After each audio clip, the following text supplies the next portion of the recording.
The shit's about to hit the fan. You're listening to the Nash Wrestling Podcast. It's time to take it to the max! Could everybody stop getting injured for just 2 hours so that we can do this show? Hey yo, it's Thursday, and you know what that means. It's Max Wrestling episode 380. This is your captain speaking along with El Jefe Moses Marquez. Top of the morning. Top of the morning, back at you. So yeah, it's been an up and down week. It's an exciting week for professional wrestling fans. Sports entertainment fans, not so much. Sports entertainment. Forbidden Door. It's this Sunday. Predictions title will be on the line. Plus, Triple H apparently back at the PC. Every motherfucker getting injured. So let's pose our questions to Tik Tok. These are the things we're going to be talking about this week. It's time to lay the talk down. You told the AEW guys to stay away. I don't play that game. So let's get into why you right. So first of all, TikTokers, we want to know who you think will replace Bryan Danielson this Sunday at Forbidden Door. All signs point to Cesaro, aka Claudio Castagnoli, as the main suspect. And makes perfect sense. Love it. If you think anybody different or if you agree with that, let us know in the comments. Stitch, Jonathan Duet, Gresham. whatever it is you do. Question number 2. Are you at all excited for yet another Brock v. Roman match at SummerSlam? As you can see, Moses ain't, and neither am I. And finally, the third question this week. Should Triple H be given back control of NXT after reports came out last night of him appearing at the Performance Center and basically just saying he's back? Yes, yes, and some more yes. Absolutely. Maybe we can actually watch NXT again. So Nice. Those are our 3 questions. If you have an opinion, let us know. And either Moses will get back to you on the app or we will get back to you next week. That's right. Last week, we asked, should Jeff Hardy continue wrestling after rehab? SSB Timms said Jeff Hardy should retire because he's not as good as he once was, and he's got too much heat on him at this point, which I think he can't really argue with. I was gonna say, homeboy hit the nail on the head. He does have a lot of heat on him, and we've been saying for a while now he's slowed down. He's not quite at the top of his game. I mean, he hasn't been at the top of his game for a couple of years, but he's really shown it lately. Travis also said, my heart wants Jeff to continue, but for the sake of his own well-being, he should probably retire. See, and that's from a Jeff Hardy diehard right there. Oh, yeah, that's from a dude with Jeff Hardy tattoos. Got dudes met Jeff Hardy. So one of his tattoos is his signature, for crying out loud. Yeah. It's a sucky situation for Jeff Big time. and his fans. So thank you, actually, people, for responding to Later Talk Down last week. Second question, actually, the next 2 were only answered by Travis. We also asked, is this the end of Vince McMahon, or will he survive yet another court case? Travis says, VKM, it's a shock he's lasted this long, but he'll probably get away with it probably get away with it too, more than likely. I don't know. We'll see. This is in the 90s. You can't just get away with anything nowadays, especially when it comes down to like paying off an affair. People make a gigantic deal about this, and it doesn't look good. I will admit some people on TikTok are like in love with the idea that this is their way of working us, and it's like, dude, you do understand he's got 2 contracts, right? That he's not only, he was a former CEO, but he's a fucking talent, right? He's got a talent contract. Right. Why else would the dude show up and then just introduce SmackDown? That's why he showed up in character as not Vince McMahon, Mr. McMahon. As Mr. McMahon. And finally, we also asked, how do you feel about Roman Reigns not working pay-per-views, even though he's going to be at SummerSlam? Travis said, I strongly believe that whomever is champion, regardless of main or mid, should be showcased on every show, not just pay-per-view, and at least defend every pay-per-view. No arguments here. No, world champ should be defended on pay-per-views. Absolutely. So, we had 3 new questions for you. Get back to us, and we'll lay the talk down again next week. And now, for stupid shit people say online, this is why shit marks say. Crap. OMG, Kevin Nash. Who the hell told you tonight was open mic night, bitch? Tell me you did not just say that. WTF, thought he was dead, LOL. Names have been changed to protect their stupidity. So do we got anything from the Tik Tok Nerds this week? Hold on. You know what? Now I love how we just like promoted TikTok, and then in the next segment we call them Tik Tok Nerds. Well, the sad reality is some guys hit the nail on the head with just absolute stupidity, and it's brutal, as they say. Not all nerds. Some of them make sense. Okay, you know what? Said. I will admit that there was one giant nerd, but he wasn't on TikTok. However, that dude with Chris Van Vliet. I think we talked about him last week. The whole idea of wrestling. Wrestling's fake, right? Oh, that dumbass. Yeah, I was like, that was pretty much the bit of it. And then, like I said, people going around saying that the whole VK thing was a VMK, whatever, was a work. He was like, this is their way of. It's like, no, dude, this is like going to be some legit shit. I mean, for crying out loud, he just paid off fucking Oliver Luck. So, I mean, there's one court case settled right there, boom, bam. So, yeah, dude, he's trying to get the hell out of here. If he's going to end up being on TV for a little bit, that's what it's going to end up being. But it's like, no, he's... now you're fucked. I mean, he's fucked, but people are standing behind him. There's some diehards that are, that doesn't matter what he does. Oh, yeah, absolutely. You sure? And I was going to do another tweet first, but I'm going to go to that second because this one, it's WWE marked. I don't have a particular tweet for this one. It's just e-drones in general. This week, they've shown more than ever how much they shamelessly sniff Vince's jockstrap. It's ridiculous. After that ridiculous and equally shameless ratings grab on SmackDown, the drones just poured out their love and support for Vince and sneered that Vince is basically just laughing in everybody's face. Mm-hmm. Like, I've always said this, and I will say it even more right now. Vince McMahon is literally Jim Jones II. If he invites his most loyal e-drones to a private island to drink the poison Kool-Aid, they'll fucking do it. They'll fucking get on whatever plane, whatever they need to get on and get there with in a fucking heartbeat, bud. In a heartbeat. Because anything he says to them is gold, and he can do no wrong. It's fucking ridiculous. He's brainwashed people. He's like the idea that anything that's not the E is the minor leagues. Like, that was another thing I've been seeing all over the fucking internet all this week was, because people are still shitting on Brian because, now he just stays hurt. Now he's just constantly hurt. The guy had to medically retire. He was medically cleared after, 7 years? Yeah. And then, so he wants to work a stronger style.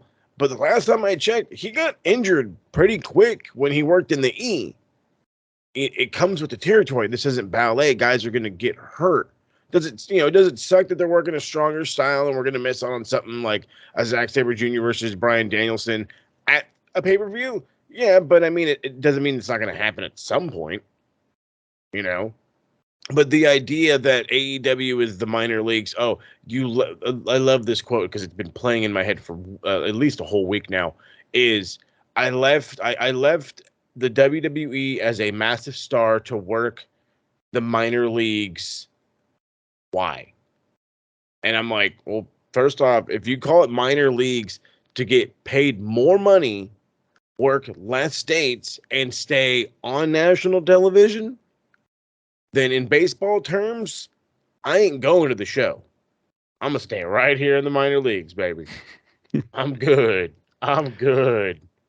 My favorite excuse for this whole Vince McMahon worshiping shit is he made me fall in love with wrestling. He gave us wrestling. I'm like, yeah, me too, but I grew out of his bullshit. He didn't give us wrestling. Wrestling was there. He just so happened to be able to present it to us. Yeah. He made wrestling what it is today. I'm not gonna still support him just because he entertained me when I was fucking 8. Mm-hmm. Exactly. When you caught my attention at 6 years old and lost it around 21, I don't want to hear it. You know, did I follow along for 10 years because of, I don't know, habit, whatever? Yeah. But like when I've gotten to the point, I think I haven't really sat down and full blown watched Raw SmackDown now for almost a full year now. And it's like, you wonder why, you know? And then like someone like the E-Drones will even say the same stuff that we are. It's like, dude, you're literally like insulting our intelligence. You're literally like, you know, walking up and saying, oh, we know exactly what you want, but we don't care. You know, stuff like that. It's like the same complaints we have, but they're so in love that lust even it blinds them. And I'm not saying that, you know, AEW is the greatest thing since sliced bread, you know what I mean? They can never do any wrong. They can go no bad, blah, blah, blah, blah. No, I'm just saying it doesn't hurt to broaden your horizons, but to open up your spectrum. Like, I'm still trying to get access so I can watch goddamn Impact. Like, come on. That's it. It's not just WWE versus AEW. There's Impact. There's New Japan. There's MLW. Even smaller promotions. People are in love with GCW right now. Think of like what is it? The iPay-per-view scene. You can literally watch big time independents or low time independents, whatever the fuck you want to call them, all around the states because of some of these awesome fucking apps. So it's like, yeah, if you really want to see your specific style, the style you love to watch, you can watch it. Say you're a comedy guy that likes strong style, DDT's right up your fucking alley. And you can subscribe to them every month. I think it's like $7, $8. The same thing as New Japan. Then there's New Japan. You have, All Japan. They have a streaming service. Noah has a streaming service. Triple Mania. We just saw fucking Triple Mania the other night. Like, just open up the horizon. It's not hard. Not hard. Yeah. You're not a wrestling fan. You're a WWE fan. That's the true difference. That is the true difference. So first mark up is Disastrous Account. Disastrous Account says AEW killed Impact. WWE is helping them to survive. It's a difference between WWE a major league and AEW a minor league. Minor league shit. Were you just not watching wrestling 10 years ago? Like, Impact went from second biggest promotion in the US to life support when they were WWE's only competition. Mm-hmm. Then WWE took AJ Styles, Samoa Joe, Bobby Roode, Kurt Angle went back, Bobby Lashley went back. They buried EC3 deeper than Jimmy Hoffa. Like, I don't understand how you would think WWE is keeping Impact alive when they almost pretty much put the final nail in the coffin 10 years ago.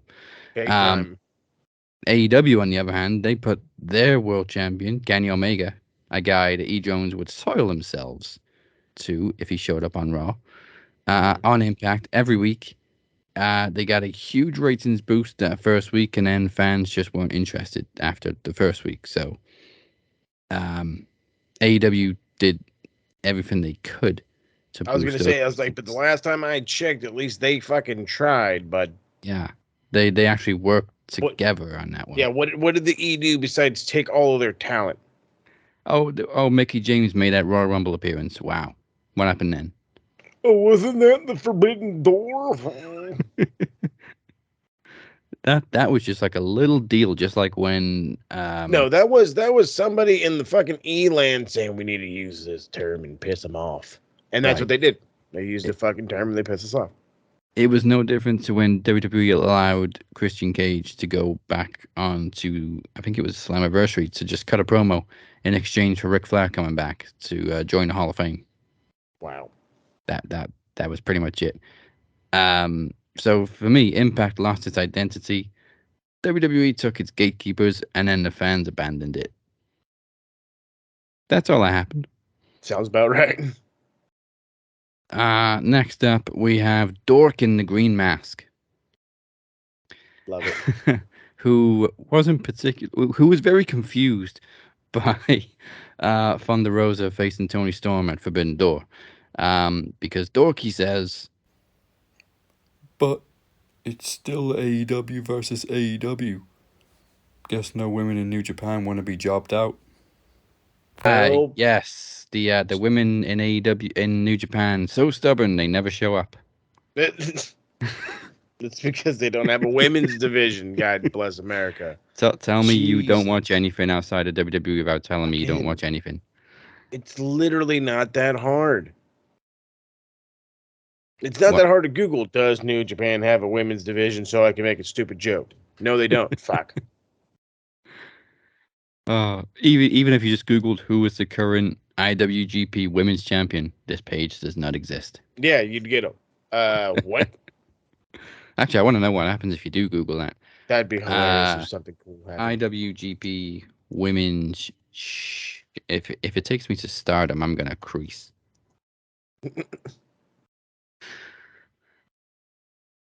Oh, it took me to a Reddit thread. Nice.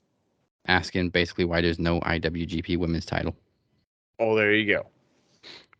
All you had to do was Google. One time, bud. Instead, you made yourself look stupid.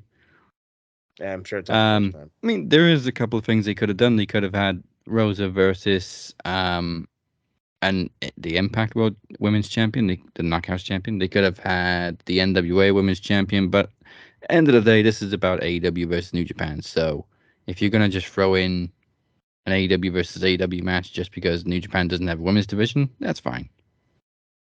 Works for me. I mean, I don't think that's the only one that's AEW versus AEW. I'm pretty sure there was another one. There's a couple that's AEW heavy, and then there's just like one New Japan guy in there. Yeah. That's exactly it. All right. This is why they're marked, and that's the shit they say. So let's go to the desk and start discussing this past week in wrestling. Of course, we're kicking it off with the massive injuries that have occurred in the last week or so. Mainly, Bryan Danielson is out of Forbidden Door. He's out of Blood and Guts. He does promise a replacement with technical prowess to face Zack Sabre Jr. on Sunday. That he did. I think this one sucks the most because just imagine what we could have got with Danielson and Zack Sabre Jr. and what Bryan could have done in Blood and Guts. Oh, I know. Trust me, I was beyond disappointed when he announced that he was out, but it had lingered for a while. The rumors were stirring. He's hurt. He's this. He's battling injury. And then, I thought about it. I'm like, I have not seen this dude on TV for a while. You know what I mean? Yeah. But it sucks. Yeah, it really, really sucks that he's out. I was hoping he wasn't. I was hoping this was his way of saying, whatever rumors you've heard of me being hurt are bullshit. But apparently they're not bullshit. So now we have a mystery guy. And all eyes are on Cesaro. Yeah. Like how you said earlier. And that's a great idea. That was literally the first guy that came into my head myself. But then hanging out with the TSK after getting our fucking stream started late because goddamn Discord fucking shit up. Jonathan Gresham became the hot name. Ring of Honor World Champ. The whole 9 yards. Again, my original idea is, granted, I love the Jonathan Gresham idea, and I really love the idea of Cesaro, but my idea is a little more in-house, and it's Wheeler Yuta. And I think it should be Wheeler Yuta because Wheeler Yuta is also the current Ring of Honor Pure Champion. Yeah. And as much as people say there's too many titles on this fucking television and then we start using them and nobody will give a shit about how many there are. So here's a perfect opportunity to use one. Zack Sabre Jr. is probably the best pure wrestler in the world right now. Have him and Yuta go against each other for that title. Sabre wins it, and then guess who hangs out in the States for 3 months? Defending that thing like a badass until Bryan's healthy.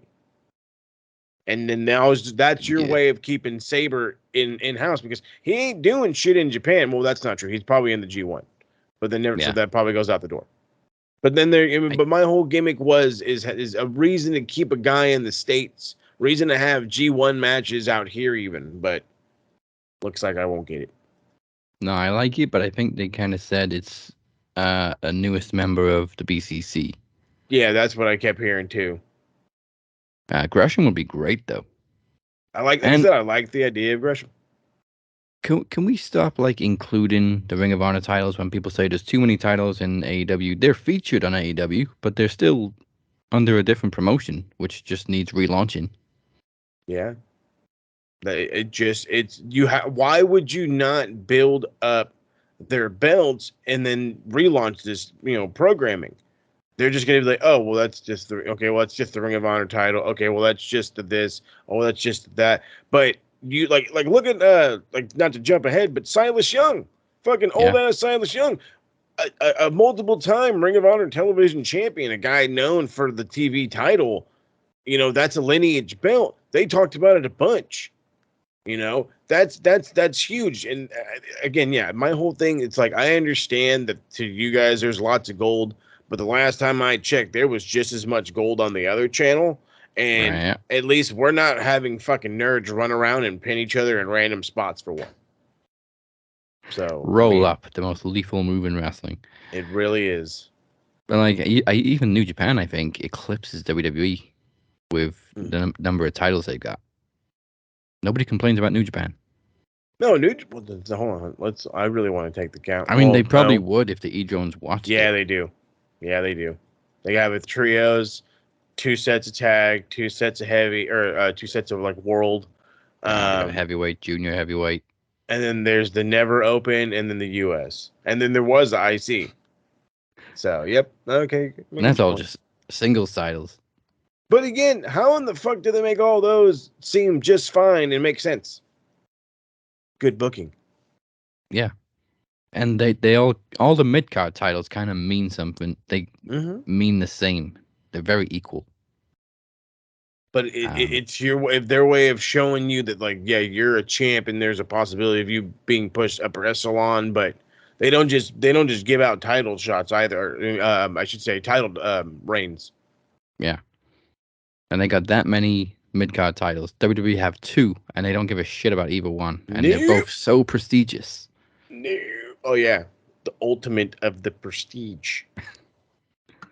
But yeah, Bryan Danielson was just the latest injury in wrestling. There was a mysterious injury, or whatever hell's going on with Rhea Ripley. What the fuck's up with her? I saw one post that it was a brain injury. Yeah, that's why I'm fucking afraid. And then somebody said, so a concussion. Well, not necessarily. No, it could be worse.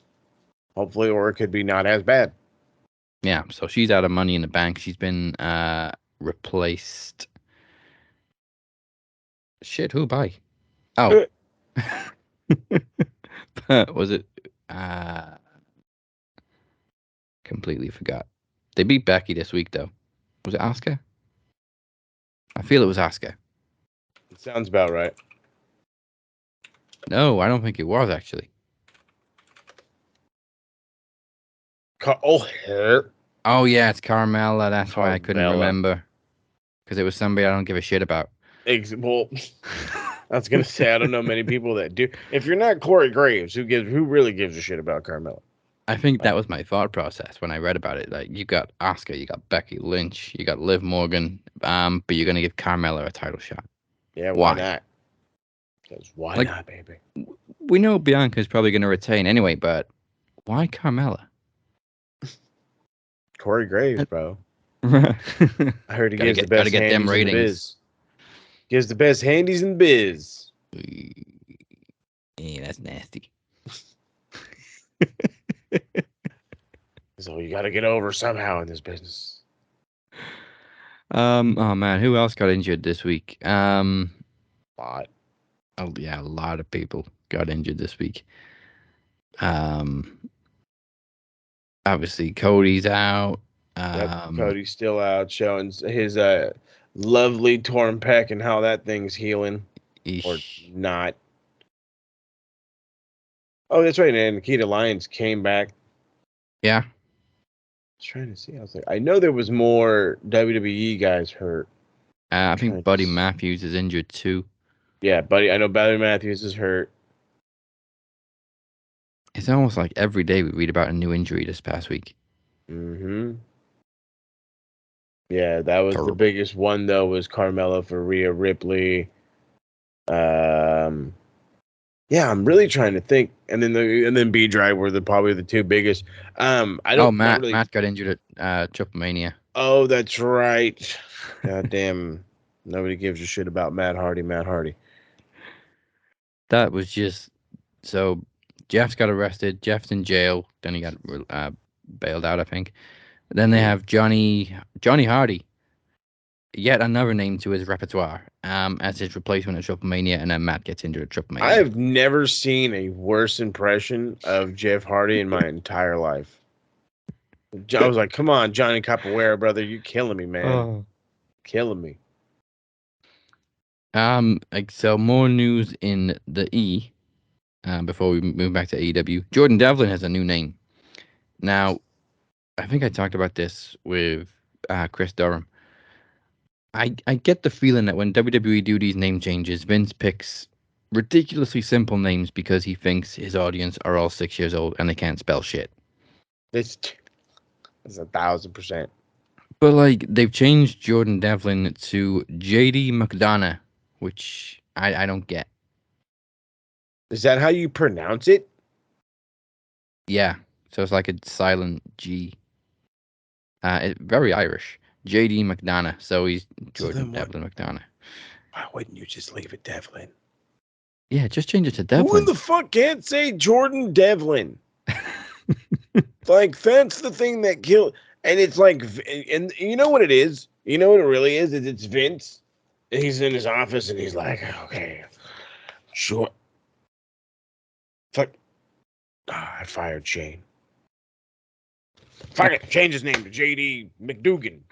I don't give a fuck. At least, like, when Finn Balor changed his name, he went for something that had meaning, like, I think it had some kind of mythological meaning. I think it's Greek mythology, if I'm not mistaken. But Jordan Devlin, they just get something what sounds very Irish. Like, give me an Irish name. Does it have any silent letters? That'll do. Can he be a Mickey? Can we change his name to Mickey? All right, so back in AEW, we got Forbidden Door to predict. Let's go. All right, we have 10 matches.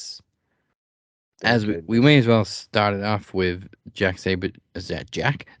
Jack Sabre. Zack Sabre Jr.'s unknown brother, Jack. Jafar. There we go. That's his name.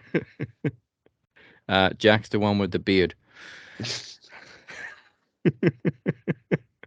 We got Zack Sabre Jr. versus an opponent of Bryan Danielson's choosing, who we suspect is Claudio Castagnoli, a.k.a. Cesaro. Yeah, I'll stick with that one. Let's just go TBA. Yeah, I think got to be TBA. Whoever it's going to be, they're going to beat Zach, because Zach has no reason to win. You know what I mean? He's getting ready for G1. The idea is you go out there, you put on a banger, and you go home. You know, There's no harm to you. Next up, holy shit, 8-man tag match. The Young Bucks and Bullet Club's El Fantasmo and Hikuleo, I never get it the right way around, versus Dudes with Attitude. Is that their official team name now? Darby Allin and Sting? I think so. Because it's cool, I think. I don't know. And LIJ's Shingo Takagi and Hiromu Takahashi. Oh, yeah. Hell yeah. Go for it. Well, I mean, it's an 8-man. And my whole thing is we've seen Hiromu, hold on. I've seen Hiromu, and for those who have watched New Japan have seen Hiromu do whatever crazy shit comes to his mind. Yeah. And in this kind of an 8-man, we're going to see some crazy shit, especially with fucking Sting and the Bucks, and this thing is just going to be bananas in its own right. Somebody's going to die from Shingo. like hitting them. So I hope it's like Phantasmo and Hikuleo taking most of it, because fucking Shingo is going to quite literally kill poor Darby. But I'd fucking love it, and I want to say you can literally go either way with this one, because actually, you know what? No, I lean more towards the dudes with attitudes, Takahashi and Shingo, mainly because the Bugz are tag champs, so it's not going to hurt them. I thought this was a wasted match to begin with, just because I'm like, you're telling me you couldn't find one tag team to put together to face the Bugz. You're telling me Tama Tonga and Tongaloa weren't doing nothing, that you couldn't put them against the Bugz. But I mean, it is what it is. So yeah, but give me the face team, mainly because, like I said, we've seen Phantasmo and we've seen Hikuleo, and then they've won on television before, so they can lose on a pay-per-view. It's no big deal. All right. I'm torn.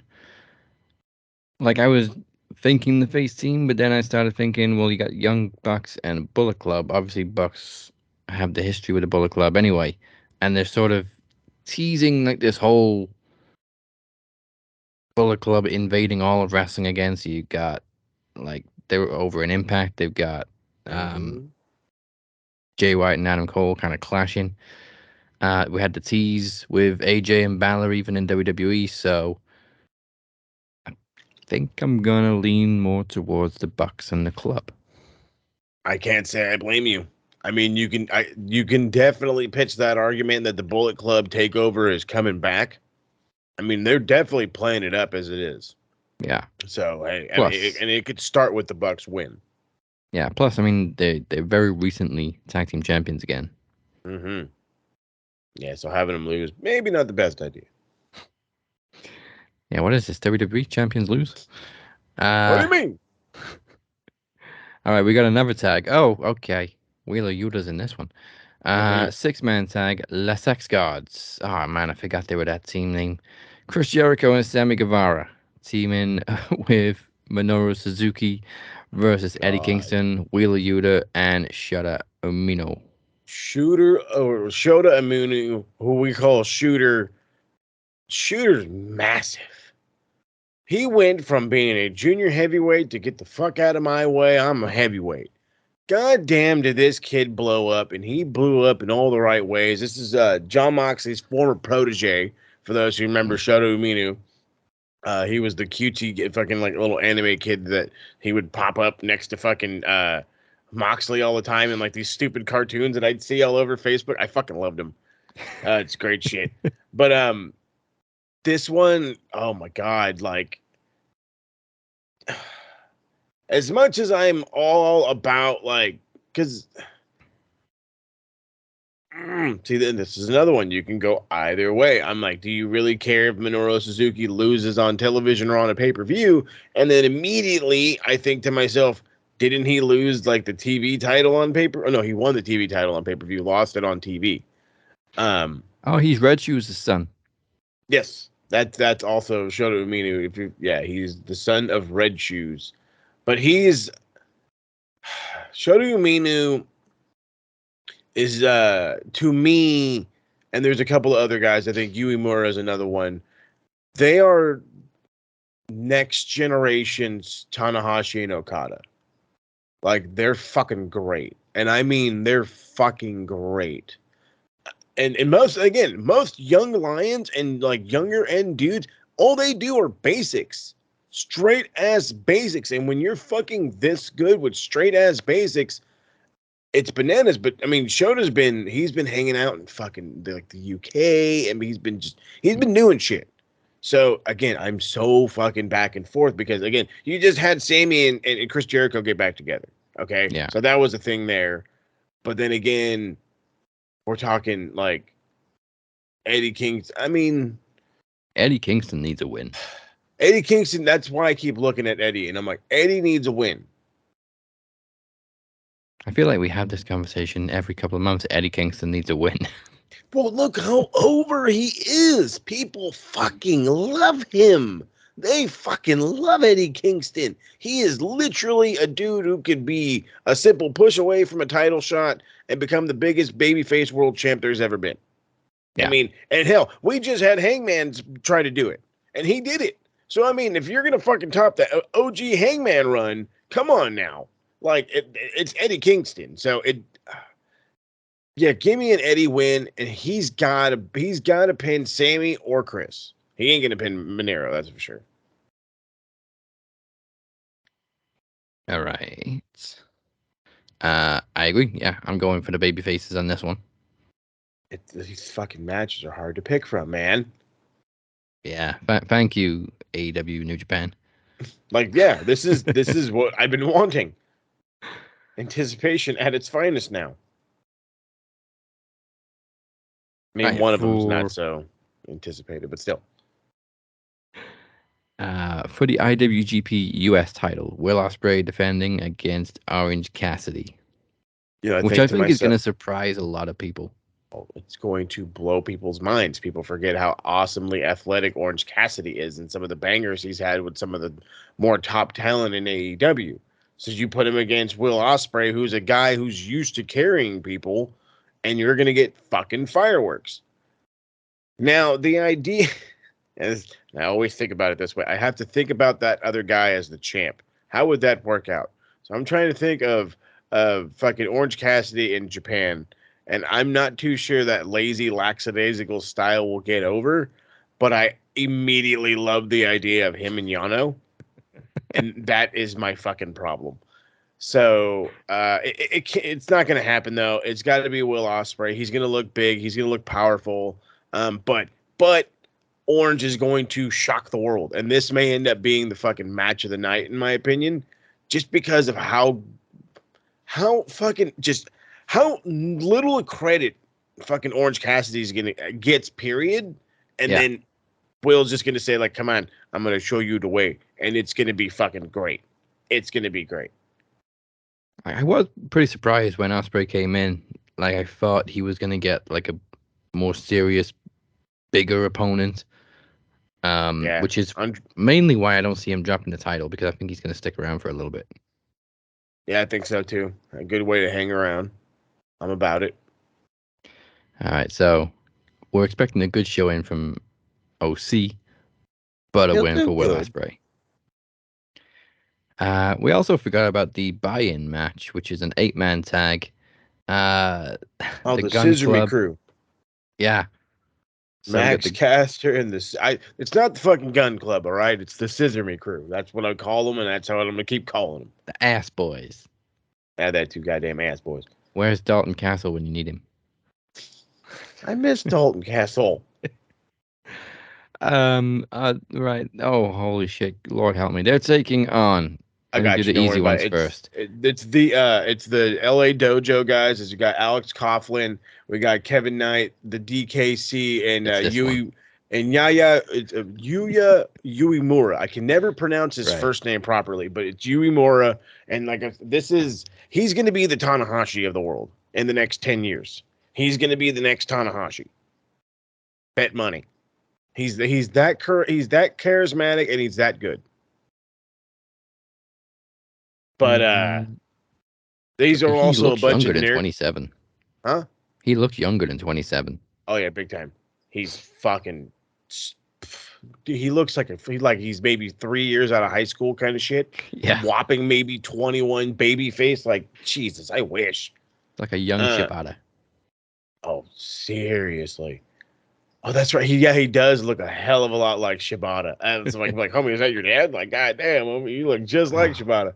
And it just hit me. Shibata's the only thing missing from, that and Naito. Those two are missing from this show. Okay, so yeah, I'm disappointed there's no Naito, but I think they wanted to take it easy on him. As he's still low key. His eye surgery was good, but I'm sure they don't want to risk it. Yeah.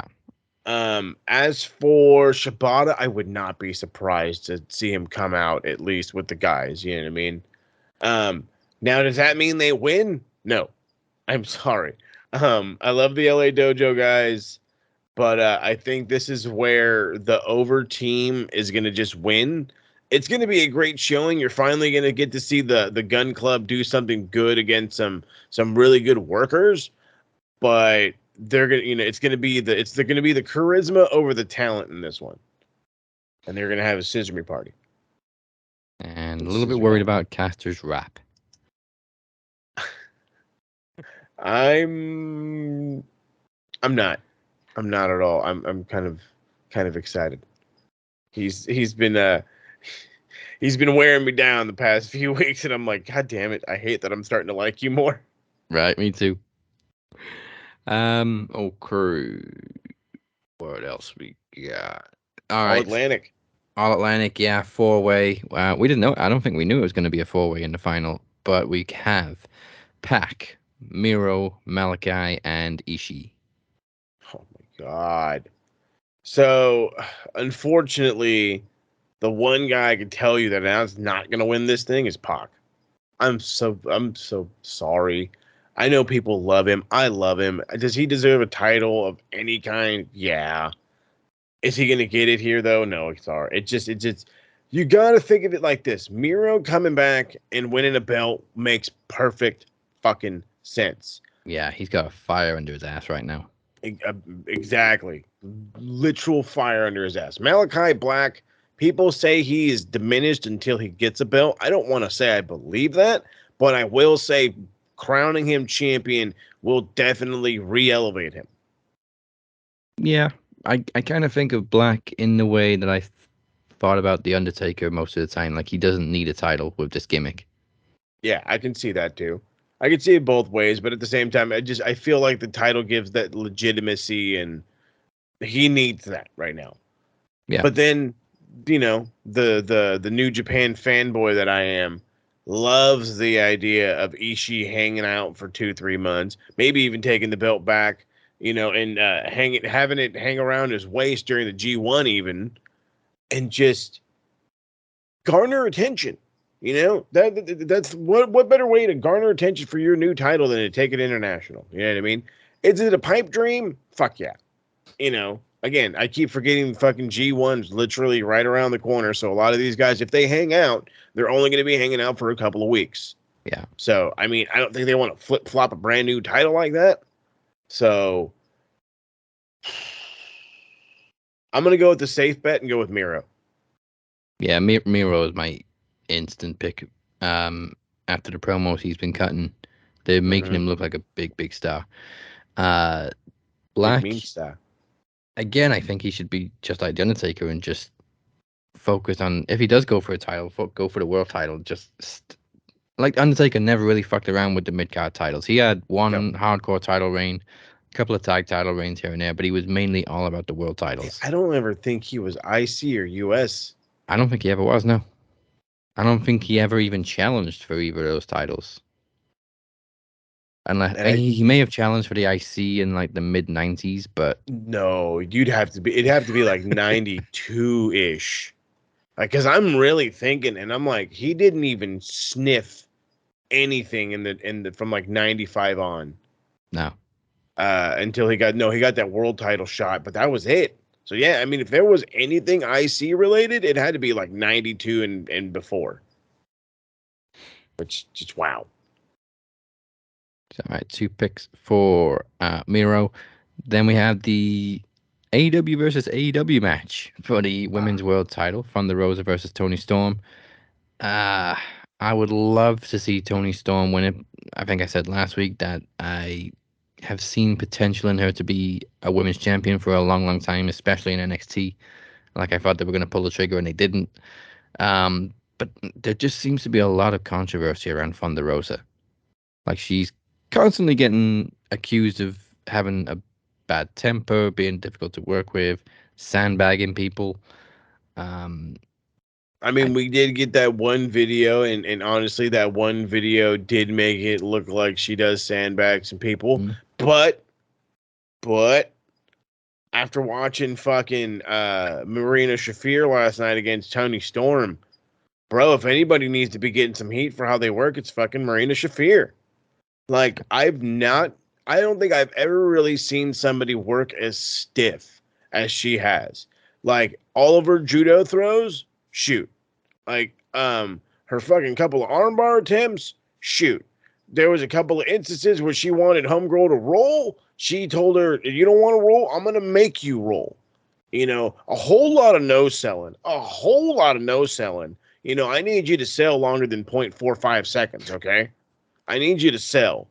Like, and really fucking sell. Just because you had an MMA career doesn't mean that anything anybody does to you doesn't affect you. That's bullshit. Well, yeah, when she walks to the ring, I just see nothing but a chip on her shoulder. And I understand that. I can dig the chip on your shoulder. Then how about you go prove fucking nerds like me wrong and go learn from your fucking husband? I don't know. That's the thing that kills me. You have literally one of the best fucking in-ring wrestlers there is in Roderick Strong being your fucking husband, and you aren't getting any tips from this guy? You're in there shooting on dudes, or on ladies, I should say? Like, come on, dude. I think the only shoot thing Roddy does are backbreakers. And I'm sure he apologizes for every fucking one of them. Yeah. I find it very ironic that they've decided to nickname Marina Shafir the Problem. Yeah, and I was saying last night at the TSK, the fucking answer is Roddy, come get your fucking wife, Hammer. So as far as this match goes, I don't think Rosa is over with anybody except for AEW, like loyal AEW fans. But Tony Storm kind of stretches beyond that. I've known that Thunder Rosa has had issues in literally every promotion she's ever worked in. I blame the Latina fire. I do. It's, you know what I mean? But then again, you know, has it ever been so bad where people don't want to work with her? I haven't seen that.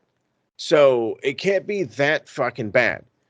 But getting heat, and when TK knows you're getting heat, he tends to do this and try to pull you away from it for a little bit. Yeah. But at the same time, it's been, what, the third straight pay-per-view we've thinking that this is an immediate title change? I mean, we've wanted it. We know her reign's lackluster. She had a worse Hangman effect, and I hate that I've already dubbed it the Hangman effect. You know, when you don't give people microphones and give them mic time, again, I've said this fucking week straight now, that this is a problem. This is why your champions don't get more over, why they aren't garnering real attention.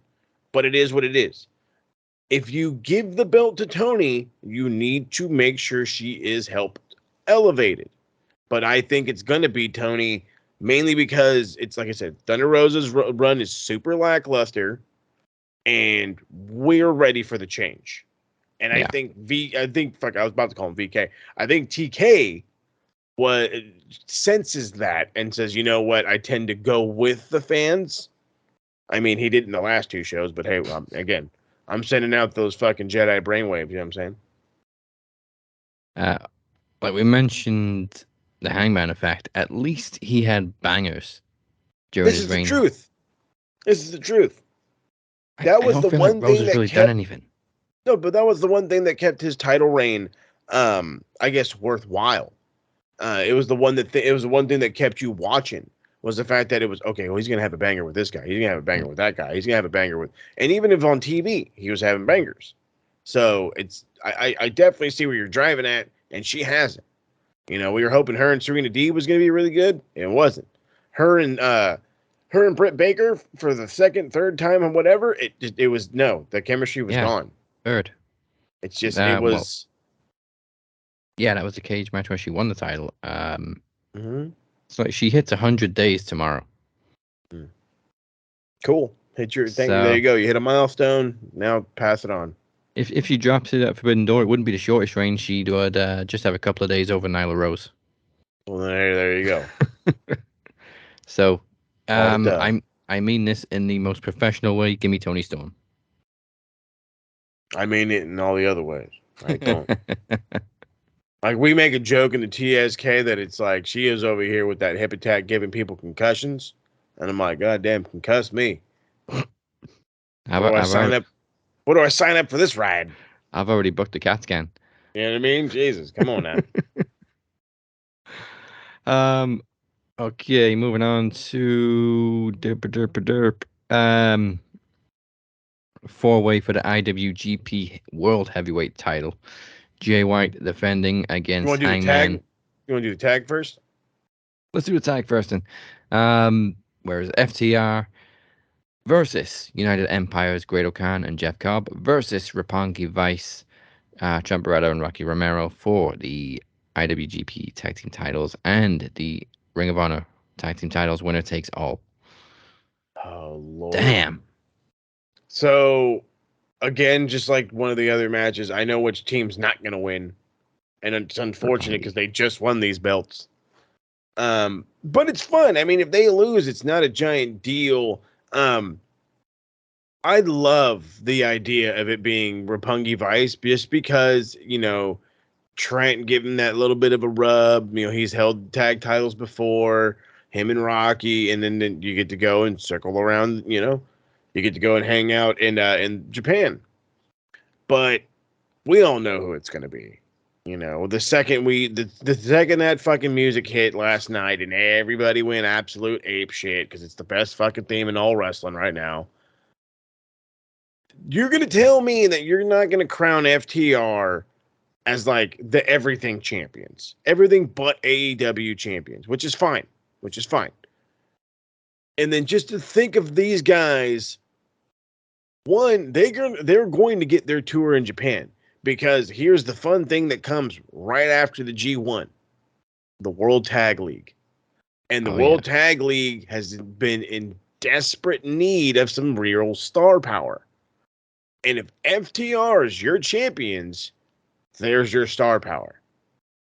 You can literally keep FTR fucking IWGP tag champs as long as they go back and forth and defend up until fucking Wrestle Kingdom, if you really wanted them to. And then there's your opportunity to make this Wrestle Kingdom like a Forbidden Door-ish kind of thing, where you're having the AEW title defended again and this title defended again, and it would be nice. You know, the variety of life even. Because, again, and then you're going to have a fucking 2-day show anyway. Might as well make it fucking extremely spectacular. But this one's got to be FTR.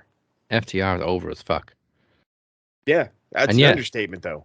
That theme grew on me. Like, I just thought it was weird at first. Obviously, it's very retro. Extremely retro. But I just thought it was so out of left field, like for a wrestling entrance theme.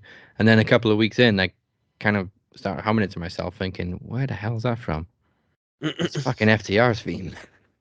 Why of all the themes is that popping in my head? Because it's awesome. But now I hear it and I pop. Because that's what happens though. They got fucking just so goddamn over. And then you know what? I honestly think a lot of it comes from Dax too. Oh, he's been putting the work in singles.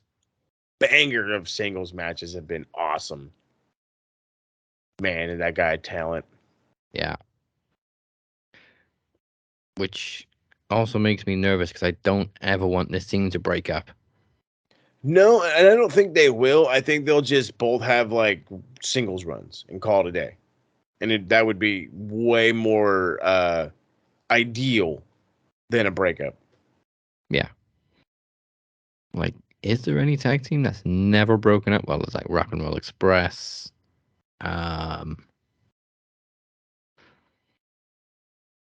Like, that's really in the the only last one I could 20 think. years, I think they've all broken up.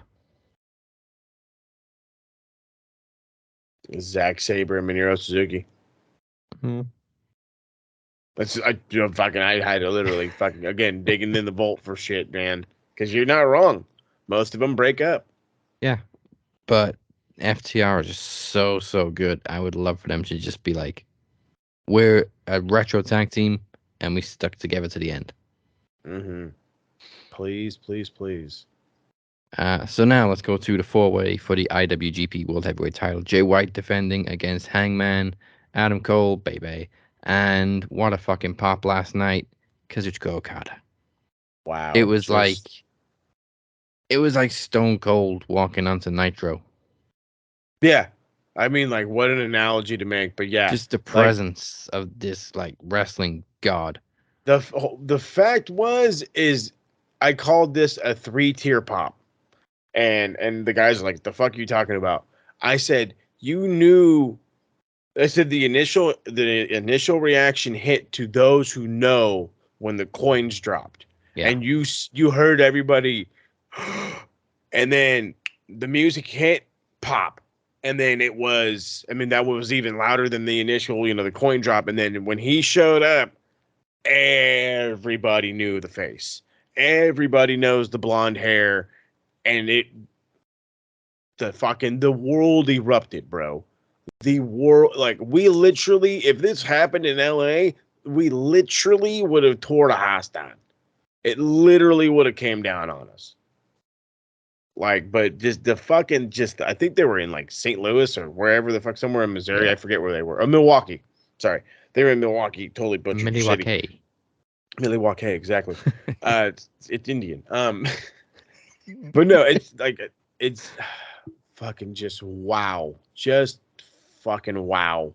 I literally popped just as hard the second time I watched it with the guys because we had problems with the stream. Apparently Google did some updating and we had to turn off some things and we didn't know. Nobody told us. So we had to figure it out all last minute. Goddamn fucking Google Chrome. And so it was a pain in the ass. Ended up basically not skipping ahead, but watching ahead, saw the whole thing, had my initial reaction, had to collect myself. And then we ended up restreaming the show, and my wife is like, "You're really screaming at like 8:30 at night." I was like, "I don't give a shit. I don't give a shit." Okay, the only way I'd be screaming any louder is if I was in that building. Okay, but I'm not in that building, and thank God for that. Somebody's eardrums would be bleeding. I think they made the perfect call, keeping Okada right to the final. Like go home, well, apart from Rampage, go home show. If he debuted a couple of weeks ago, I think the hype would have died down just a little bit by the time we got to Forbidden Door. But it's fresh in everybody's mind now. Okada showed up on Dynamite, and Forbidden Door is this weekend. I think you're 100 on that one. I think if he would have shown up early, it would have. I think it only would have lost some luster because of E-Nerds. Yeah, you literally give them 2 weeks to shit on this guy, and yeah, that's all they would do. Oh, I've already seen somebody say like, "Who's Okada?" And then actually, it's Jobber Nation, the biggest WWE ass kissing account on Twitter. Pretty much said it. I don't know, some BTS John Cena wannabe. Like, first of all, that's a different nationality. Mm-hmm. Second of all, John Cena couldn't lace this guy. John Cena's even admitted that Okada is like one of the greatest he's ever seen. Yeah, so, but again, let's be real here. John Cena's got more respect for a lot more other guys from the outside of the company than fucking people give him credit for. Yeah, he's a company guy, so he doesn't shoot his mouth off. Well, at least on their television screen, right? What else was I gonna say? Well, I mean, I'm still speechless from it. Yeah, like, it's an effect. They didn't confirm that Okada was gonna be on the show. They were just like teasing Jay White picking Adam Cole or Adam Page. They name dropped Okada a couple of times, but there was no confirmation he was actually going to be on the show. And then he just walks out with that godlike presence. And Jim Ross put him over on. I'm about to say, like, yeah, what a sell job there for fucking JR. Literally, like, might as well call him a fucking wrestling god at that point. Yeah, I mean, he was pretty much saying he's like one of the greatest wrestlers of all time. And he was rambling on about Tanahashi before that. And so to be singing his praises even more, to be singing Okada's praises even more so, should tell you something. You know, again, I know who Okada is. We know who Okada is. Trust me, this guy, if you don't know, you're welcome. Let me just tell you that. You are welcome. You are going to see one, if not the greatest wrestler in the last 20 years. And that is a fucking shoot. And you know what? I would actually pay good money to see John Cena and Okada just like one last bucket list match. You tell me, bud. Shit. Where do I sign my house away? You know what I'm saying? Like I'm not saying John Cena is one of the best wrestlers of all time, because we all know he isn't, but for what he's done and his presence and his namesake and everything he's accomplished in WWE, hell yeah, it'd be a headlining match. Oh yeah, 1,000% it would be a headlining match. But then again, let's not to bury John, and we know he's not like the world's greatest worker and everything, but he will bust his ass to make sure the match is decent. Yeah. So if that's the case, and you're going against Okada and you want just decent, shit, it's already 5. So that brings us to who the hell are we picking? Fuck. See, this is where this one is. I don't want to say the hardest, but it's the hardest because lots of rumors, and I mean lots of rumors were going around that it's Hangman. Hangman's going to win the belt, and he's going to be IWGP champ. And I don't hate it. But then again, like I've been saying all episode, I have to think of these guys in Japan. How would they react in Japan? If he goes to Japan, he's got a bullseye on his back, the entire the size of a motherfucker. Okay, the whole size of Texas. And he's got to don't think he's from Texas, but still. And you're gonna have to look at guys like Shingo, and you're gonna have to look at dudes like Minoru, and fucking God only knows. The list is huge. Can Hangman hang? I don't know, maybe. But then again, does that just mean him winning it also means that one of these two guys gets to hang out for a little bit? I would really love to see Okada get crowned on a US show. But the reality is his wife is due to give birth here soon. And the fact that he even fucking showed up is huge. I want it to be Okada so bad. But family is 1,000,000 times more important than your fucking job. And him losing and, having to take his, maternity leave with his wife and all that, I'd rather him be that. I'd rather him be the dad Okada. The dad maker? There you go. Let's go with that one. That's terrible. There you go. Oh, Dada. There you go. Oh, Dada. That's awesome. And they just crowned Jay White, and he is super over. And then I look at Adam Cole, and I say, you want to shock the fucking world? You put it on Adam goddamn Cole. There's so many outcomes to this. I would love for Okada to win it back and then get me thinking they just put it on Jay White so that they could tease whether or not Okada was going to be there. But then, like you say, Okada may have to dash off at some point. I love the scenario of Jay White and Adam Cole, one of them pinning the other, because there's a lot of tension between the two of them right now. And I also love Hangman going to Japan for a few months as world champion. But I mean, fucking shit. Most realistic, I see Jay White retaining by pinning Adam Cole. Fucking nail on the head, man. Nail on the head. I mean, like I said, we talked about every possible other scenario we can have. And if Okada won, it'd be gigantic pop and this and that and that. But again, if he's literally getting ready to go, why do it? How are you going to build Adam Cole and Jay White? Jay White pins Adam Cole, or again, you go the shock factor and Adam Cole will pin Jay White. Hangman winning is just huge, but that's it.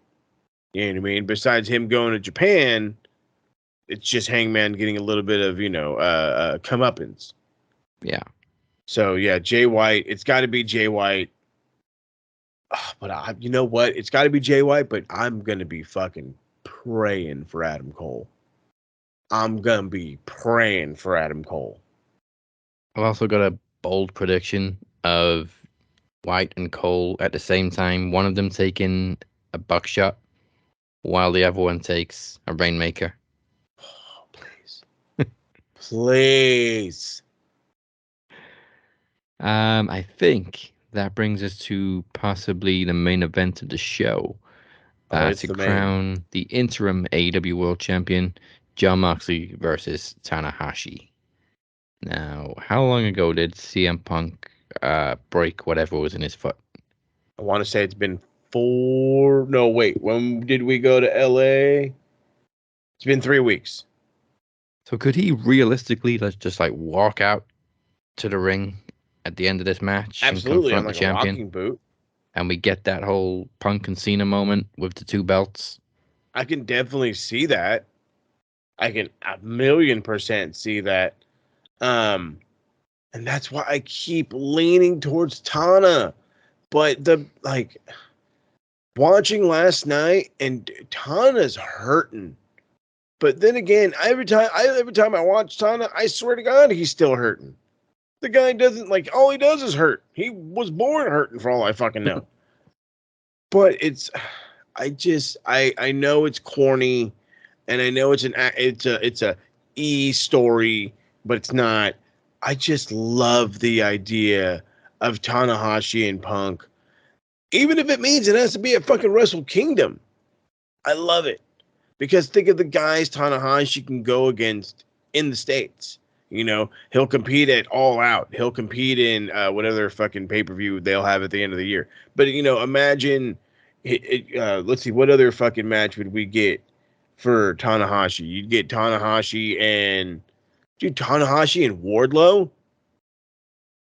You tell me, if you needed to get that belt off of him and it's time to give it to Wardlow, who the fuck better to put him over than goddamn Tanahashi? I mean, that's an option. It's just even MJF when he eventually comes back. MJF is another good one. Total dickhead beats a gigantic international star. I love it. Eddie Kingston. Who better to fucking help crown Eddie Kingston as a world champion than a fucking Japanese legend, because that's his whole fucking shtick.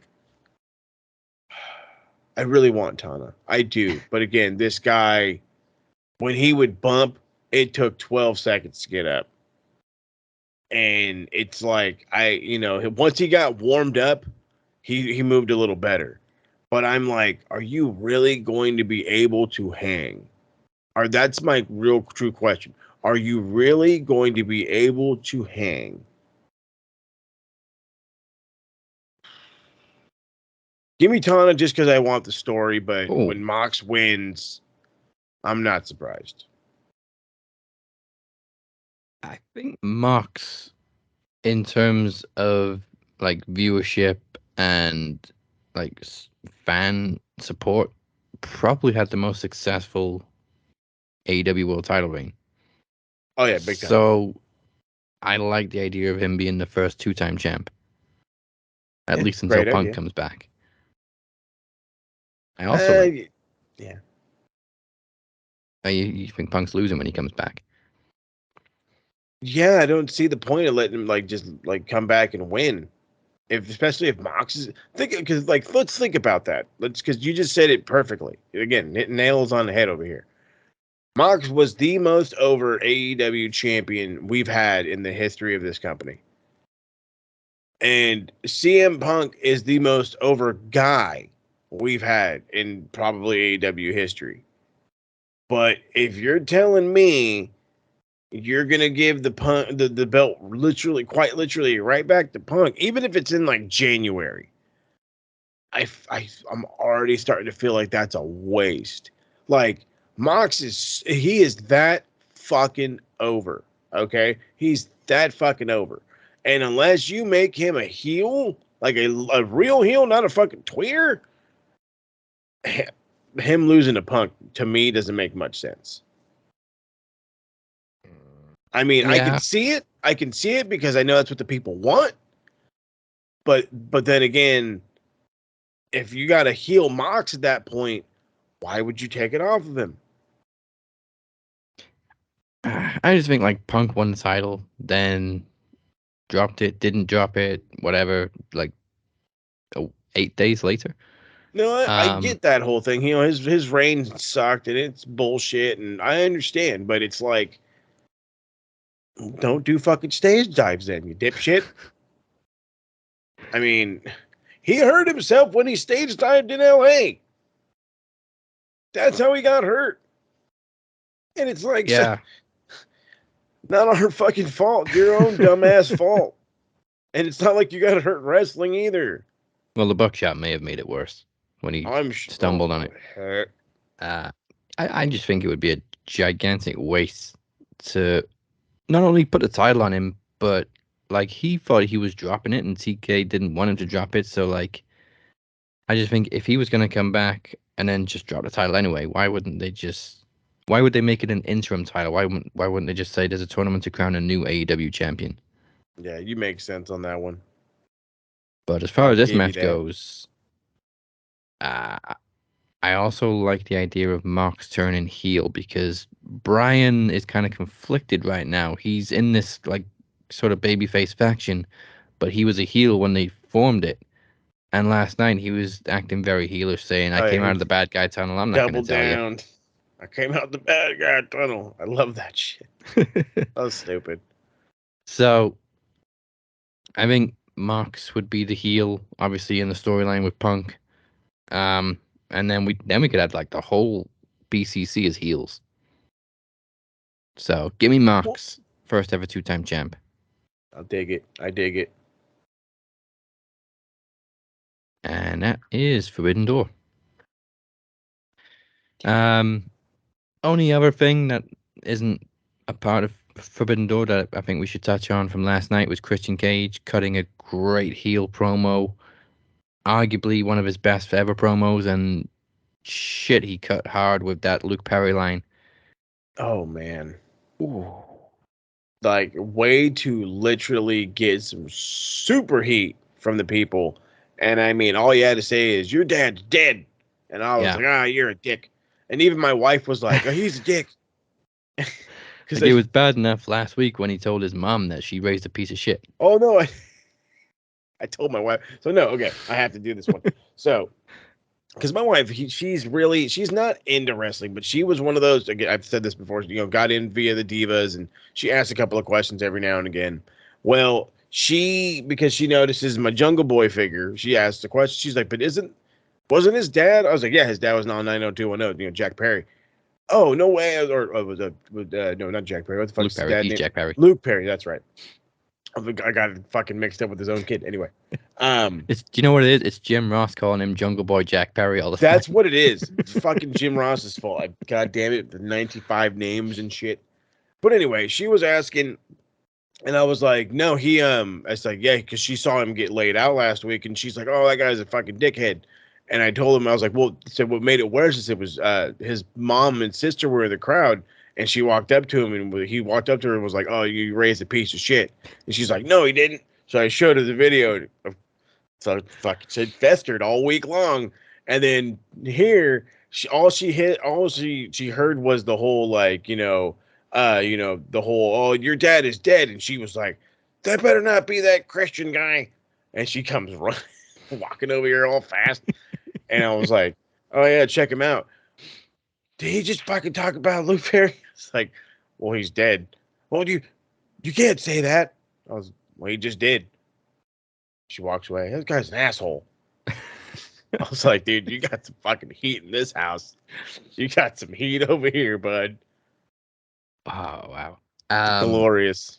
Of course, Luchasaurus comes down infuriated by that line and by what Christian did last week. Christian managed to talk his way out of it. Somehow manages to get into Luchasaurus's head and leaves him a little conflicted. But of course, he's like a son to me. They teased that Christian was going to just jump on him right there and then, but he just kind of smirks to the crowd. Fucking asshole. That guy's an asshole. He's great though. I love him as a heel. I'm not even gonna lie. And again, like I said last week, we haven't seen much from Christian as a heel outside of that like one run in TNA. He's always pretty much been a face, and he had the creepy little bastard stint in WWE. Yeah. But like singles wise, after that period, he was pretty much always a face. Yeah, he's been a face for a fucking hot minute. Hot minute. 'Cause I'm sick of getting up and dead going south. I'm sick of never being able to cross the line. I'm sick of pretending everything is fine. You got it, you're just a freak like me.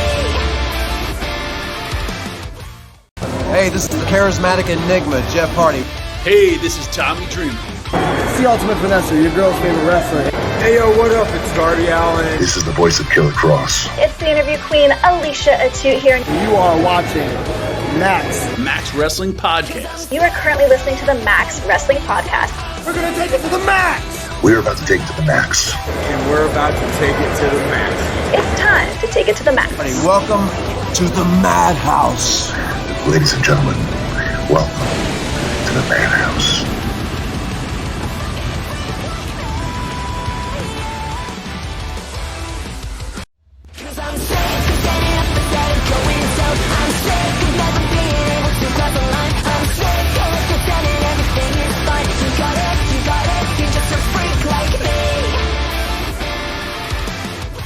Welcome back to the Cap and Mo Show. If we've made you laugh, if we've made you cry, if we pissed you off like Christian Cage pisses off the Jungle Boy's family, hit the sub or the follow button.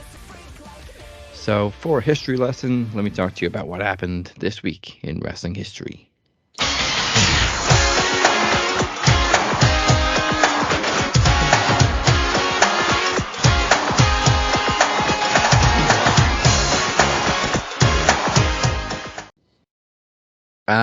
Before we begin, there's a lot of Impact history this week because, of course, it's their anniversary month.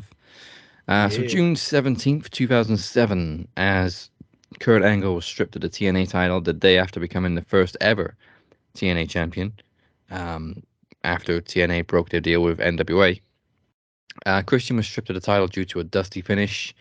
At Slammiversary in 2007, he became the second TNA World Champion as well, defeating AJ Styles, Christian Cage, Chris Harris, and Samoa Joe in a King of the Mountain match. Love them King of the Mountain matches. June 18th, 2005, at Death Before Dishonor 3, CM Punk defeated the anti-everything dipshit for the Ring of Honor World title in what was his farewell match. Punk then turned heel and began threatening to take the Ring of Honor title to the WWE, which was the ultimate heel move because this was early days Ring of Honor. They all hated WWE. All hated WWE. I think, well, Ring of Honor fans still hate WWE. So Punk played this one beautifully, and of course, this was the original Summer of Punk. Yeah. June 18th, 2006, Jeff Jarrett became NWA World Champion for the 6th time at Slammiversary, defeating Christian Cage, Abyss, Ron Killings, aka Truth, and Sting in a King of the Mountain match. You may notice a few King of the Mountain matches in this history, but this one goes way back. June 19th, 1948, the National Wrestling Alliance is formed by Sam Mucknick, Fred Collar, Wally Carbo, and President Pinky George. So the NWA is, holy shit, 79 years old. Yep. Old. No, wait. Not 79, 73. Now you're making me do math. Shit. It's old. It's old as shit. Over 70 years. Yeah. June 19th, 1986. Antonio Inoki wins his third IWGP heavyweight title, defeating Dick Murdoch. June 19th, 1994, the late great Owen Hart won the King of the Ring tournament, defeating Tatanka, the 1-2-3 Kid, and finally Razor Ramon before declaring himself as the King of Hearts. 94 was a massive year for Owen. He beat Bret at WrestleMania, won the King of the Ring, faced Bret again in a cage match at SummerSlam. It should have been the year that made Owen a main event guy. I think like that following year he won 2 Slammies. Yeah. It was either the end of that year or 95, yeah. Mm-hmm. He was way ahead of his time. Oh, yeah. Big time. June 19th, still on the 19th, 2005, TNA presented the first ever Slammiversary, and what a show. Samoa Joe made his TNA debut, defeating Sanjay Dutt. Christopher Daniels defended the X Division title against Chris Sabin and Michael Shane, and it was the second one, but my first experience of the King of the Mountain match, which I then rewatched countless times because I loved the format. Raven won the NWA World title, defeating AJ Styles, Abyss, Monty Brown, and Sean Waltman. Nice. June 20th, 2010, WWE present the first and last Fatal 4-Way pay-per-view. It featured 3 Fatal 4-Way matches for the Divas, World Heavyweight, and the WWE titles, all of which produced a new champion. The event was then replaced the following year by Capital Punishment, also the first and last. Nice. Just stick to your pay-per-view schedule. Stop coming up with these stupid gimmicks. Taboo Tuesday. I'm kidding. I kind of like Taboo Tuesday. Yeah, well. Finally, June 21st, 2009, at Slammiversary, Kurt Angle won the TNA title for the 4th time, defeating champion Mick Foley. I don't think many people remember Mick Foley was TNA World Champion. Jeff Jarrett, Samoa Joe, and Legends champion AJ Styles. That title's had so many different names. That fucking belt, gorgeous though. It is a nice belt. It was Legends title, TV title, King of the Mountain title, but the match ended. Whoa. That thing was a TV title at one point? Briefly, yeah. I think it was TV title. I think it was Legends title first. Yeah, I remember that. I remember Booker having it. I remember Joe having it, and it was a TV title. And then a few years back, they renamed it the King of the Mountain title. Or I think Jeff Jarrett actually renamed it the King of the Mountain title. Wow. Just wow. The match ended when both Angle and Joe were at the top of the ladder, and Joe turned heel and just handed Kurt the belt. There you go, motherfucker. So that's the past. Now for the future. In 3 weeks, we present the first ever Fight for the Knowledge special event on July 14th. Fight for the Knowledge. Tune in for full trivia mayhem as Travis the Walker Anderson defends the Knowledge Championship in old school trivia games. We will whittle down everybody until there's just 2 remaining to go head to head. Just 2. The Jester will address Travis ahead of Walker vs. Captain for the World Championship at Promo Slam, the biggest main event on the horizon. And I finally found a new tagline for the poster because Travis doesn't like the fact that the poster is the 2 of us and the tagline is Go Deeper. Whoa. Yeah. In case you haven't figured it out, Promo Slam is pirate themed, people. And finally, Travis will also defend the television championship against the winner of the first ever Ring of Games Cup, which is currently being determined in weekly mini Ring of Games showdowns, which we will get to in just a moment. For more information, go to matchwrestling.net/fight. So, last week we ended the Ring of Games Cup with the Phoenix gaining the opening victory, putting him at the top of the leaderboard. Can he make it 2 for 2? Let's find out. Hey yo, welcome to Ring of Games week 2 of 4. Over the next few weeks, these 3 will fight it out in weekly Ring of Games to win the first ever Ring of Games Cup and go on to challenge Travis for the TV title at Promo Slam. Go to Travis' house and take that TV title from him. That's right. They are, of course, Chad Malcolm, Moses Marquez, and the Phoenix. So, last week, Phoenix ended up with 3 points on the leaderboard in first place, while Chad Moses earned 2 points for joint second place. So, let's kick it off with another week. First round this week is Games of Ring the. Yes. I will ask you a multiple word question. A question with multiple word answers, but you have to answer in alphabetical order. As usual, Chad, kick things off. Your question is, what was Mark Henry's nickname when he retired? In alphabetical order. What? What was Mark Henry's nickname when he retired? Oh.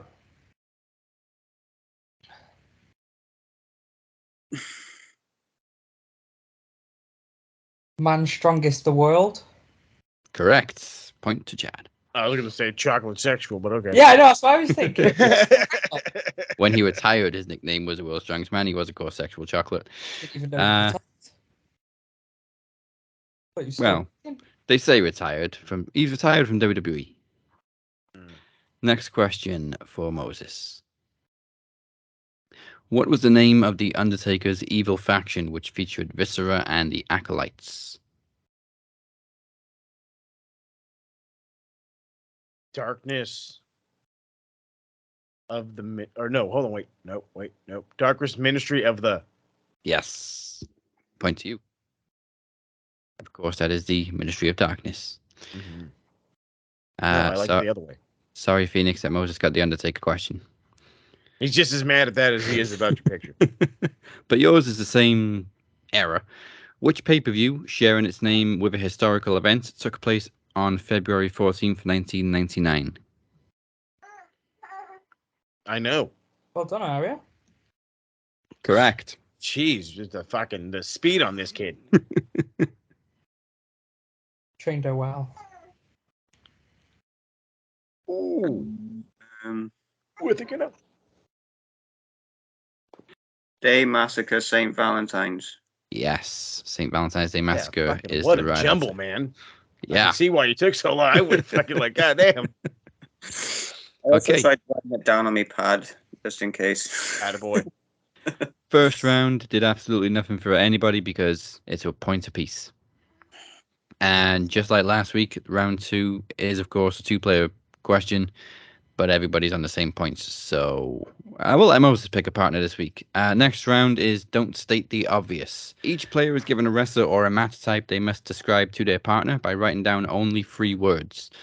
If the partner guesses correctly, you both win a point. However, if the opposing team have written any of the same 3 words, they block the points and score them for themselves. Interesting. So, first of all, Moses, who do you want as a partner? Obviously, Phoenix, I'll be doing your clues. I'll take Phoenix as my partner. Okay, Chad, I'll be doing your clues. There you go. Okay, so, Phoenix, you need to write down 3 words to give Moses a clue to something I'm about to send you. Okay. It is a match type. Match type. And I really Chad, hope it's TLC so I can write tables, ladders, and chairs.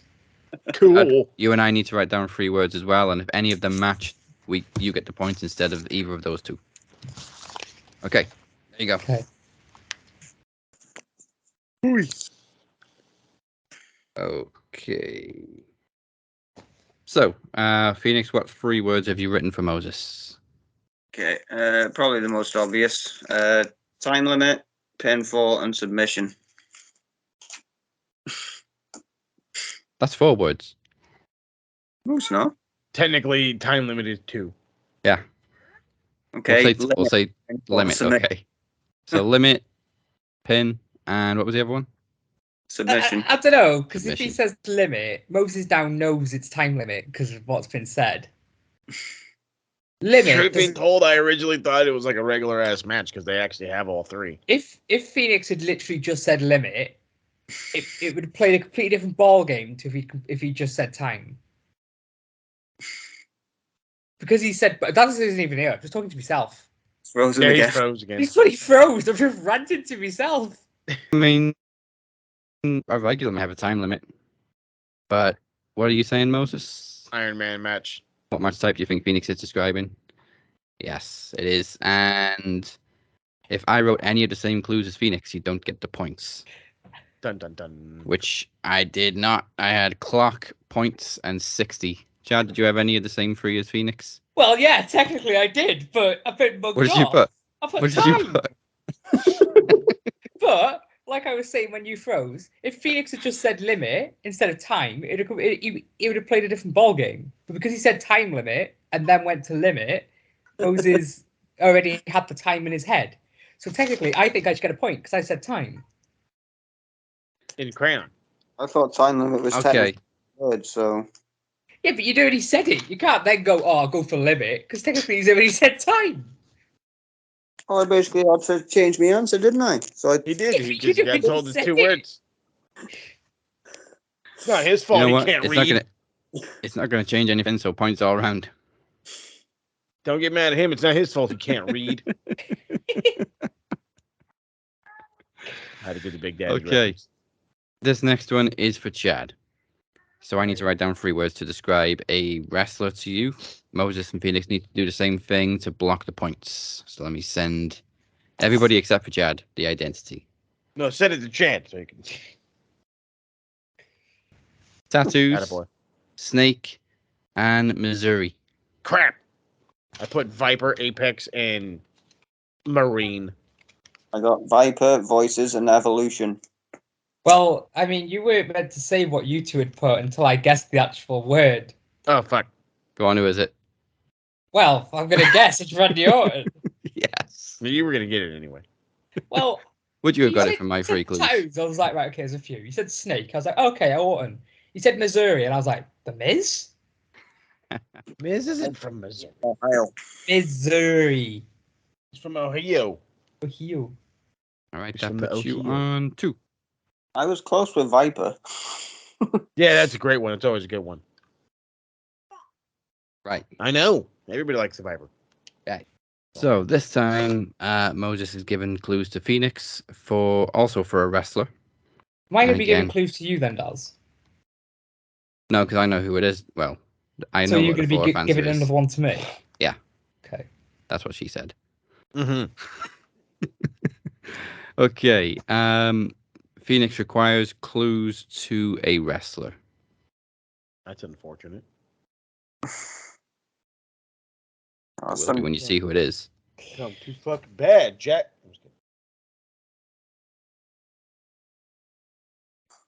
All right. Oh, no, I want to change one. Okay. Oh, God, these are the fucking worst. Oh, these are the fucking worst. I've never been so disappointed in all my life. All right, we ready? Okay, what clues you got for Phoenix? Okay, so we got Leopard, Moonwalk, and Ellsworth. I think I know who it is. Oh, who is it? Carmella. You know how fucking hard that was to come up with like legit fucking goddamn bullshit? You both get a point unless Chad and I have written any of the same clues. Chad? What did you put? Fabulous. Corey, Moonwalk, and Fab. So you put Moonwalk. So I you put the Moonwalk, same yeah. as... I put Dance, Fabulous. I put Corey, but crossed it out and put Money. I was gonna put something way worse, but I was like, nah, I can't do it. Thanks to the word Moonwalk, point goes to Chad. Okay, hold on.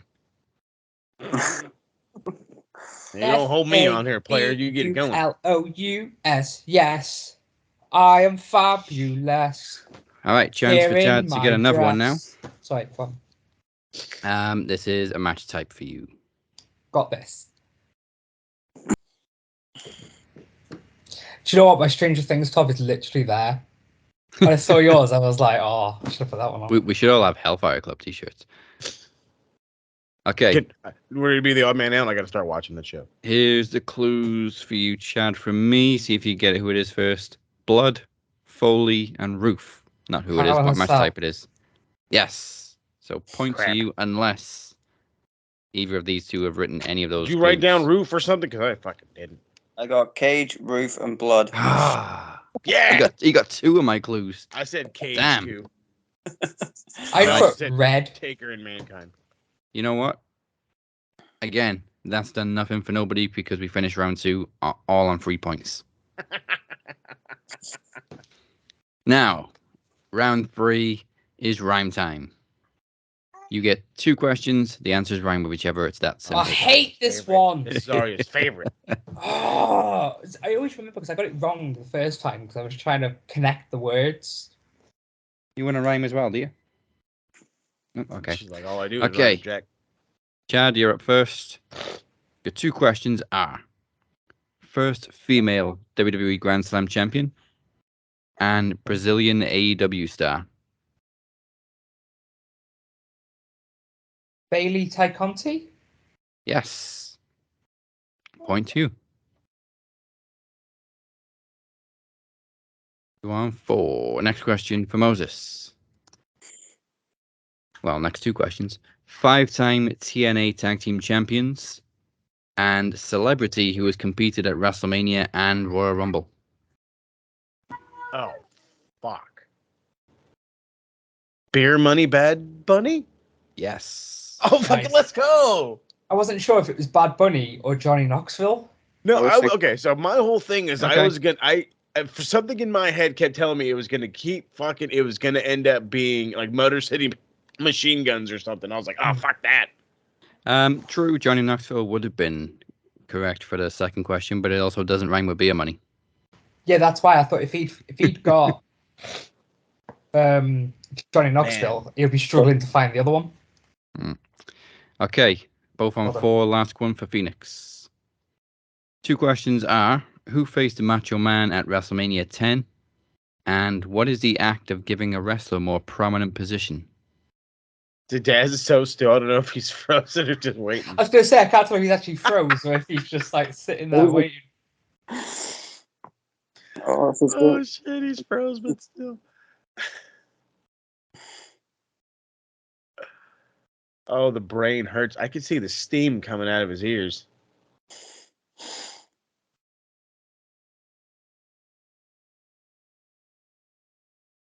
Are you going to get it? Here he is, he's back. Let's be honest here. This is the fucking... I can't think. It's not easy. Nope. All right, pass it.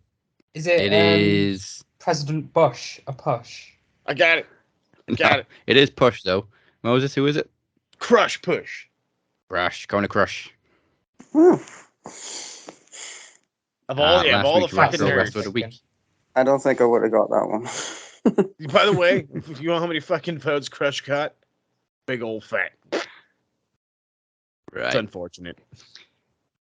Okay, next one is another team game. Wait, no, it's not. Oh, It's not. This one is a shouty one, or shouty in Skype terms, raise hand. Hand raised. Oh, that's right, the little participant thingy. The next round is called Jumble Jukebox, Oh, which there you go, has hand. not appeared on House of Games. It's an original round just for the Ring of Games. In this one, I'm going to give you random buzzwords in a random order of a wrestler's theme song. Oh, for God's When you sake. think you know what the song is, you either raise your hand or yell stop, or both. And then I'll ask you for the answer. Do we only get one guess, or can we buzz one. it again? You get one guess each. Mm-hmm. Okay, so if you think you know which song these lyrics are part of in a random order, raise your hand or yell stop. If he turns around and says in, the, of. I've tried to avoid 2-letter words. Attaboy. Okay. And. First song lyrics are these: chase, alive, feel, dream, life, clearly, everything. Jad. Oh my God! You don't have to give me the song title, just whose song is it? Fuck off.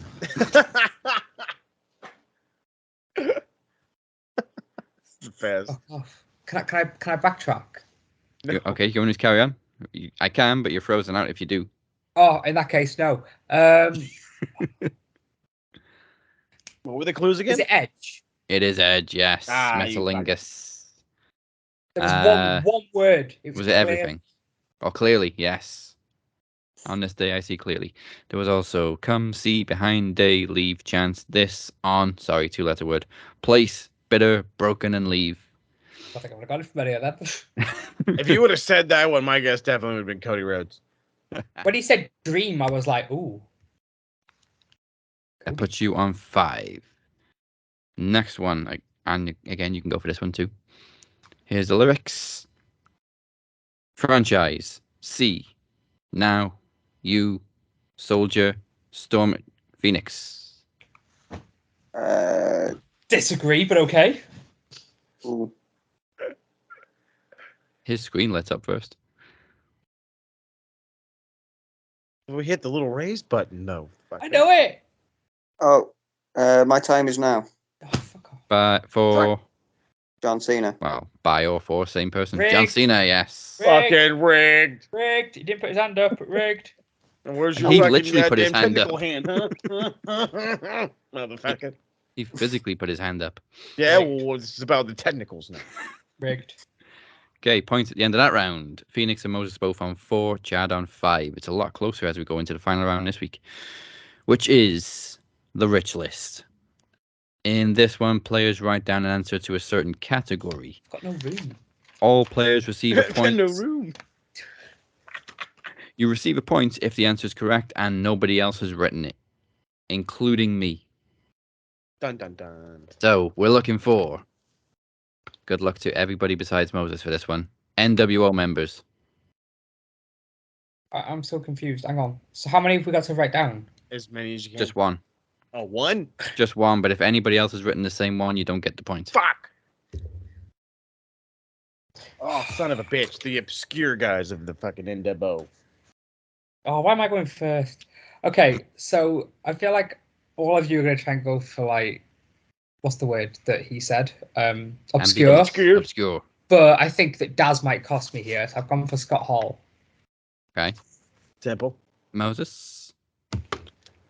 Obscure time. Scott Norton. Or okay. I don't know why I wrote Storm Norton like this was football. Scott Norton. And Phoenix. I'm guessing Scott seems to be a theme here because I went for Scott Steiner. Yeah, boy. Oh. Okay, they are Did all you go correct for a Scott? answers. You all get a point unless I've written the same answer as one of you. Which I didn't. I wrote Dennis Rodman. Right on. My original guess was going to be Vince. Okay, point apiece. Next one. Speaking of Vince, wrestlers who have competed with or against Mr. McMahon. Oh, fuck. There's a couple of obvious answers. Yeah. Would Battle of the Billionaires count? Yes, No. just not the person that was in the corner because he wasn't actually against him. Fair enough. But I will count the people that were in the match. I'm already regretting this one, but I can't help myself. Can't do it. Have to do it. Why? Because it's for the brand. Oh, fuck. I'm erasing shit that ain't there.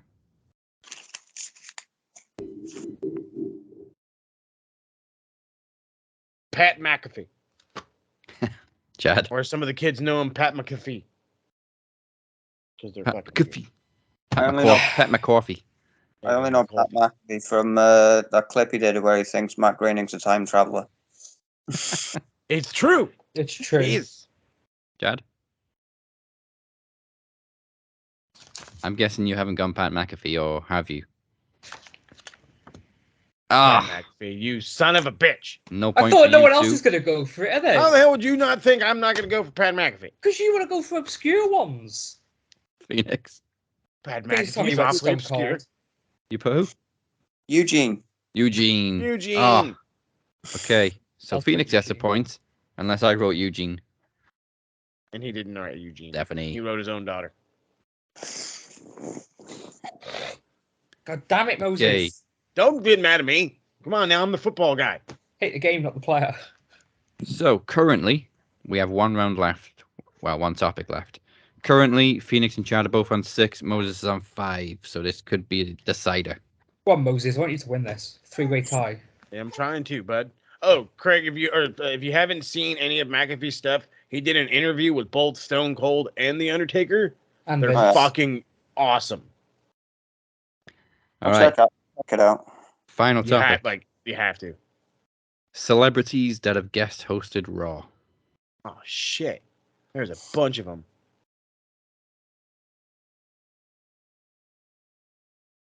I don't know any. There's a shit ton. I'm just trying to think of one nobody else can think. Okay. I really don't know any. God, I feel like that's too easy of an answer. Loud noises. Even though they're only in his headphone. Mm-hmm. Everybody have an answer? Yeah. Yep. Okay, we'll start with Phoenix this time. Who have you got? I don't know if I spelt it right, but Michael Strahan. I think that's his name. Yeah. Okay. One of you's got that, haven't you? No. Okay, Moses doesn't. Who have you got? Chris Pontius. Did Hugh Jackman host it? Yes. Okay, I didn't go for I'm it. assuming that's your answer. Oh. I went for the Muppets. Oh, shit. I wait for the Muppets. Completely forgot about the Muppets.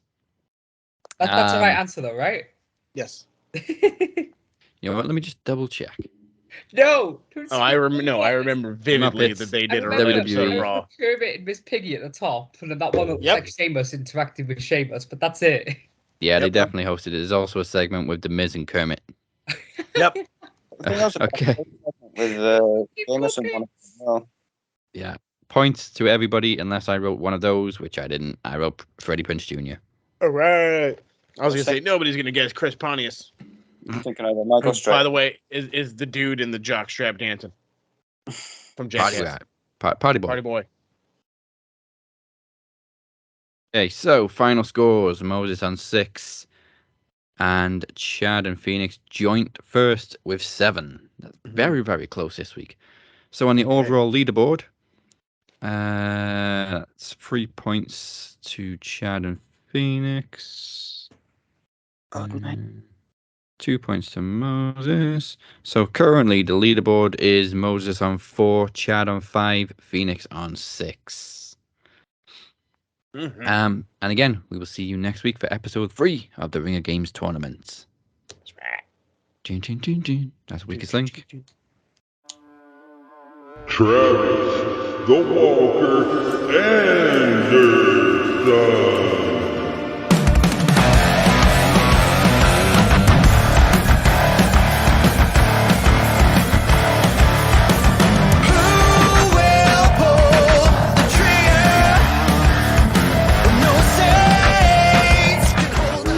Dazzy. Oh, Captain, my Captain, by God, you have done it again. You have gotten Travis the Walker Anderson bowed up.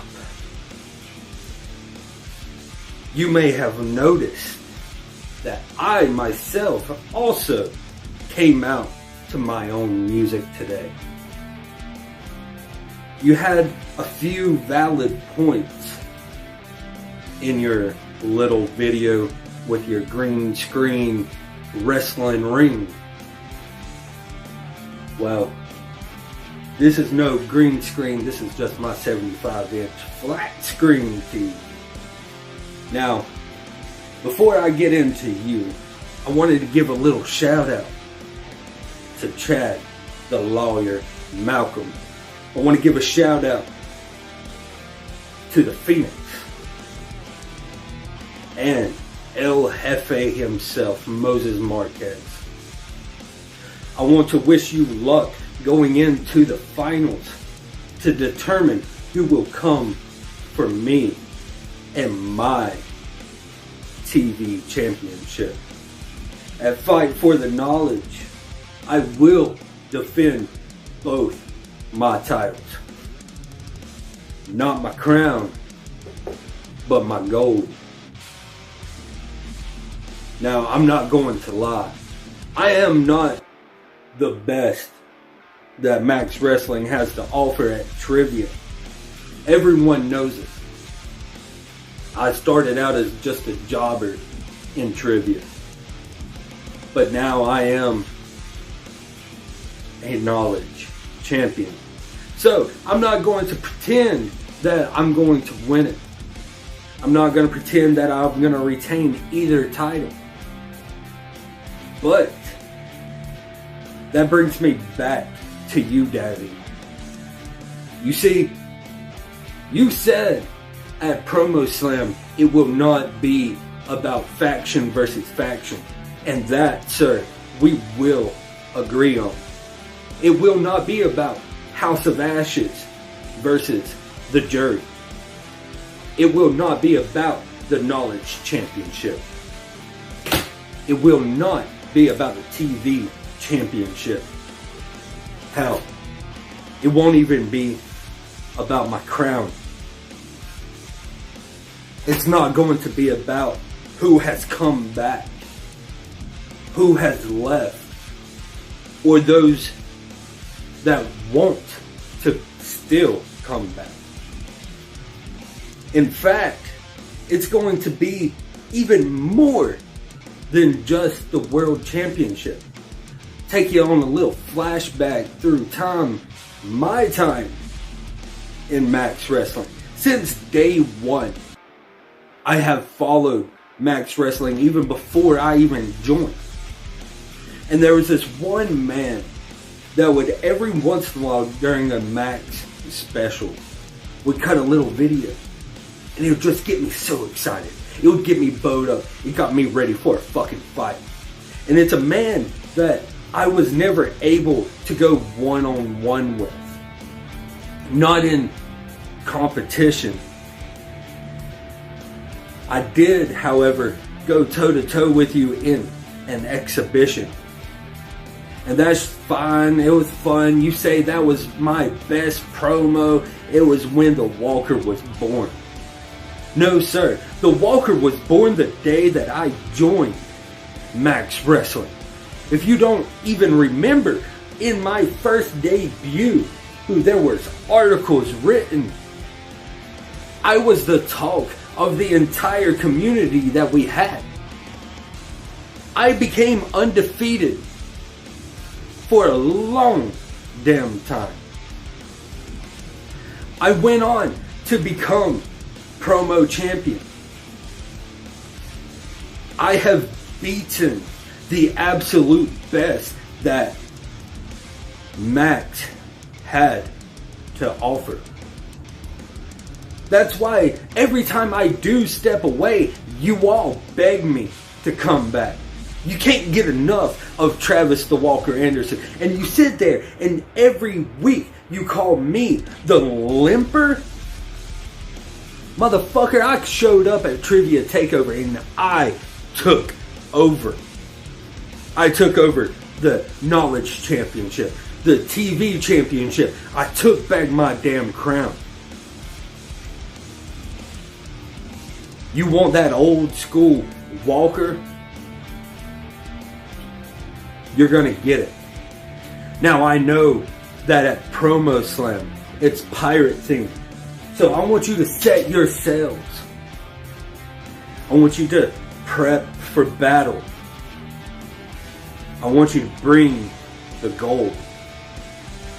Because at Promo Slam, dead men tell no tales. And you, Captain, I personally will send you to the depths of Davy Jones' locker. You want the Walker? You got him.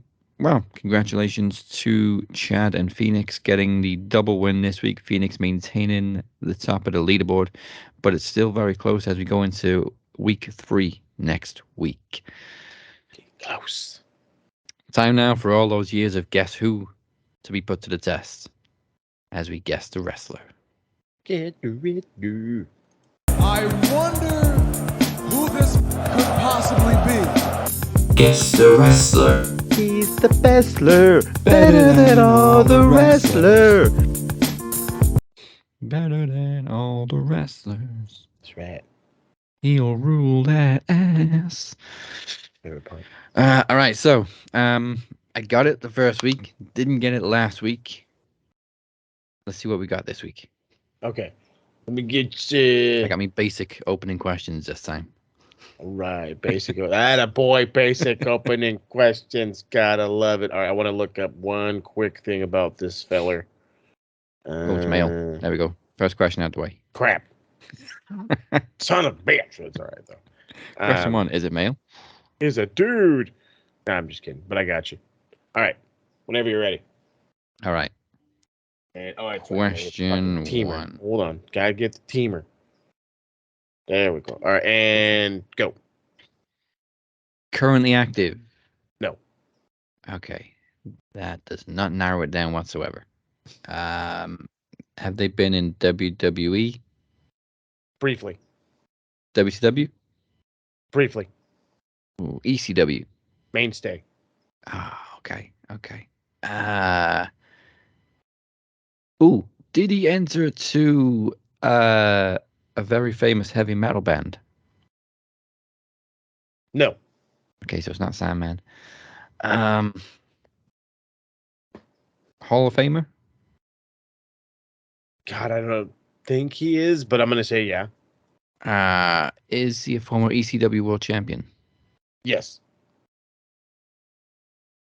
10 seconds. Oh fuck. That's Was he in TNA? Yes. Raven. No. Damn. Shane Douglas. No. I'll give you one last guess. Terry Funk. Sabu. Oh, fucking Sabu. I don't think he is a Hall of Famer, actually. See, that was not in WWE anyway. My one and only thing. I was like, I don't think he is. See, but I was like, I know he did a TNA run. I know he was ECW champion, but I'm pretty sure it was like right at the beginning of ECW when it was still like Eastern Championship Wrestling. So, I had to make it difficult. Yet it was like, I was banking on you to be like, oh, like Rob Van Dam, and be like, nope, fucking close though. Well, yeah, I mean, I would have gone Rob Van Dam, but of course it was briefly in WWE, and he had a good lengthy run. I don't know why Sabu escaped my mind, but the question that would have sold it: did Chris Benoit break his fucking neck? Yeah. Yes, he did. All right. So Sabu is pretty much a blast from the past, and sticking with blast from the past now for the A2B, a retro rewind. All right. And 3, 2, 1. All right. So retro dropped late this week. Fucking summer orientation. I swear to God, summer school sucks ass. But trust me, this is an episode of Retro Rewind you don't want to miss. Last week I talked about how much I enjoyed watching Nitro. Your boy forgot to watch Raw, and the fucking thumbnail literally grabbed all my attention. For November the 4th, 1996 episodes of Monday Night Raw, ladies and gentlemen, we get the Pillman break-in. Oh. So it is that entire thing. It's, what is it? He said Glock. He said Austin 316 is going to have to meet Glock 9mm. Yeah, that's what we're reviewing this week. It's going to drop first thing Monday morning. You're going to fucking love it. I absolutely had a fucking blast recording it. So it is dropping Monday. There is no waiting. There is no concern. I had to build the anticipation. I did not want to drop it in the middle of the week. I felt like that would have been a lackluster thing. But yeah, this one was fun. I mean, we had, I think, fucking, was it 2-3 matches? There's 3 matches. I think one of them was a fucking double disqualification, which just pissed me the hell off. The other one was fucking not the Iron Sheik. Fucking, what's goddamn, Great Khali's stupid name? The Sultan. Not Great Khali. Rikishi. And then, of course, goddamn, every time I see fucking fake Razor and fake Diesel, I just want to vomit. But yeah. Oh, man. Fake Razor. At least with fake Diesel, you could kind of hide it behind the long hair and the sunglasses, but not fake Razor. Not fake Razor, no. So for those who are curious of retro wrestler of the week, first off, I couldn't pick either one of them, and nobody wrestled as good as this awesome segment, so it goes to both Brian Pillman and Steve Austin.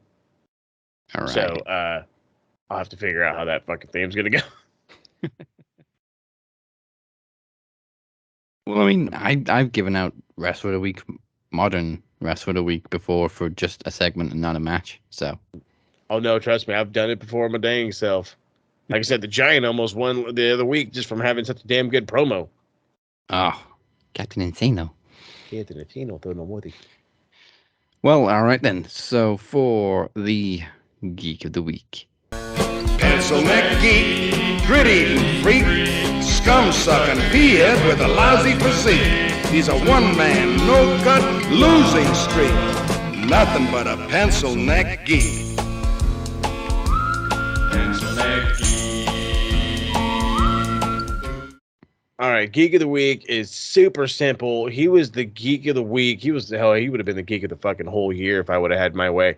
The second he popped up on the goddamn screen, and the first thing my son says is, he's got a pencil in his ear. Yeah, I'm talking to you, fucking goddamn, fucking, what is it, Sanjay Dutt? You fucking nerd. Yeah. Who celebrates and buys a bunch of fucking pencils?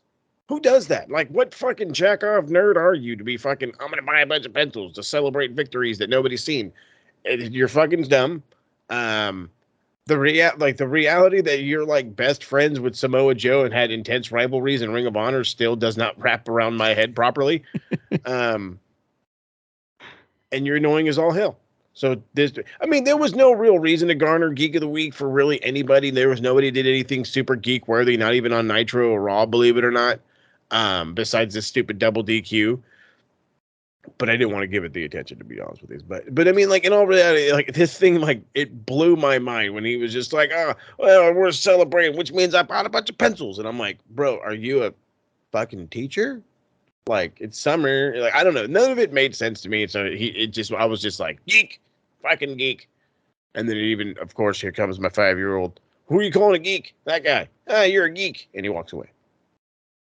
Good stuff. Quality home living. I watched Dynamite this morning, so it was I was wide awake. I was fresh as a daisy. Watched every match, watched every segment. I have no idea what Sanjay Dutt said. I just saw him screaming for like 2 minutes. That's half the problem. The other half is they allowed him to stand there and scream. Yeah. What the fuck did that guy just say? Something about pencils. It's all about the goddamn pencils. So from the negative to the positive, it's the best of the week.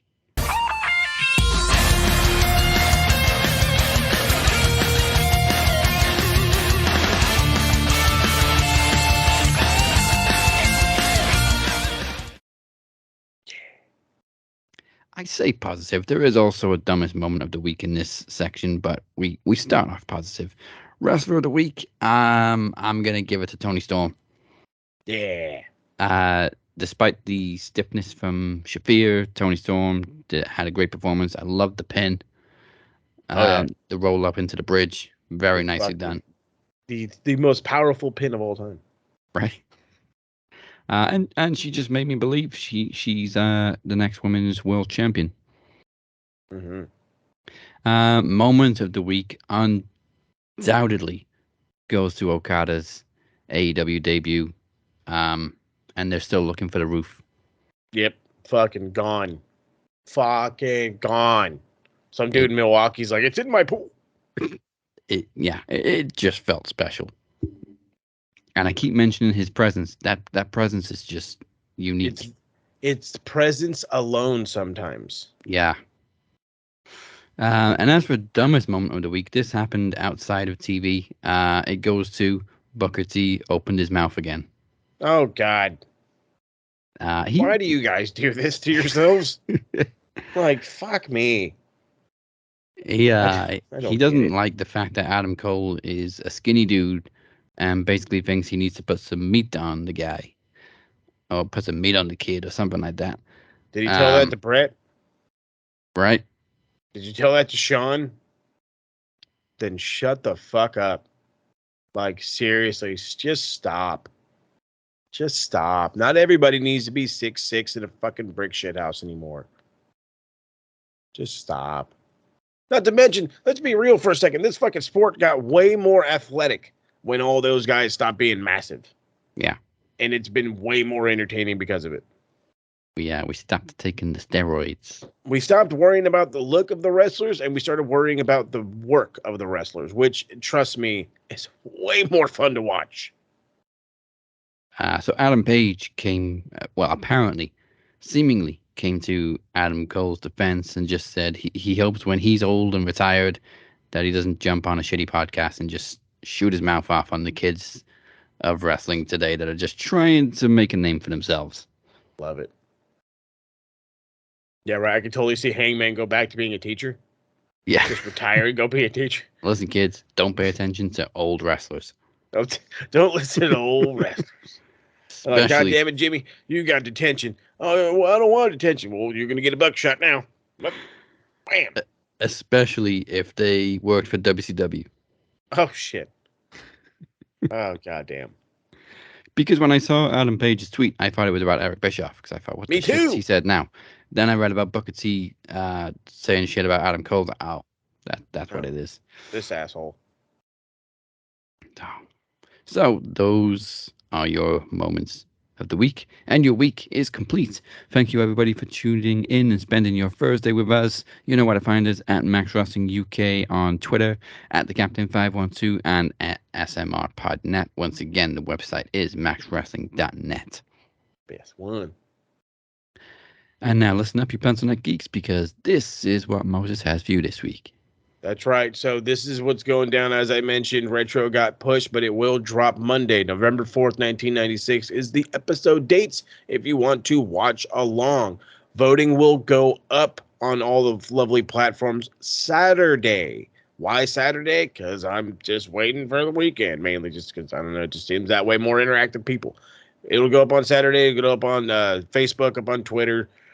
Make sure you hit your polls.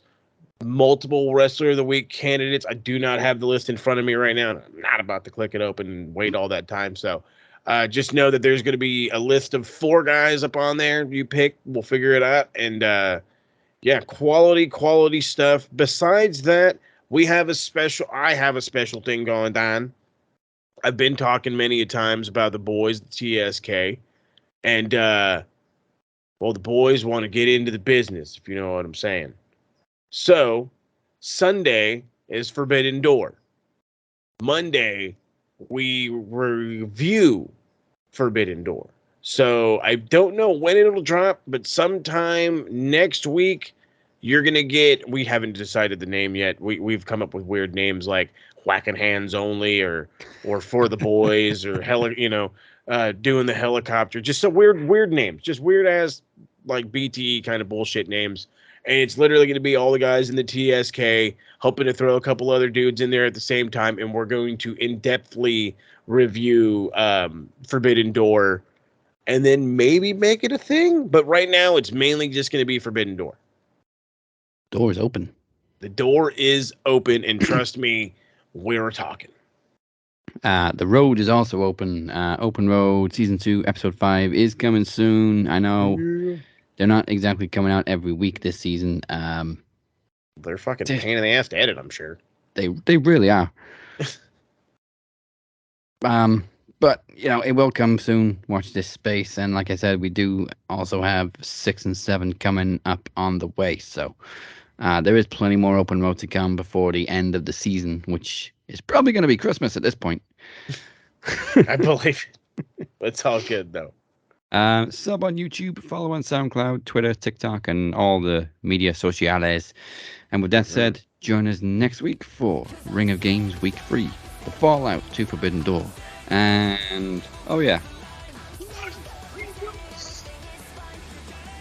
That's right, guys. As Regal says. You've been watching the Cap and Mo. Goodbye. And good night. That's right. Too sweet you out there. We'll catch you Sunday.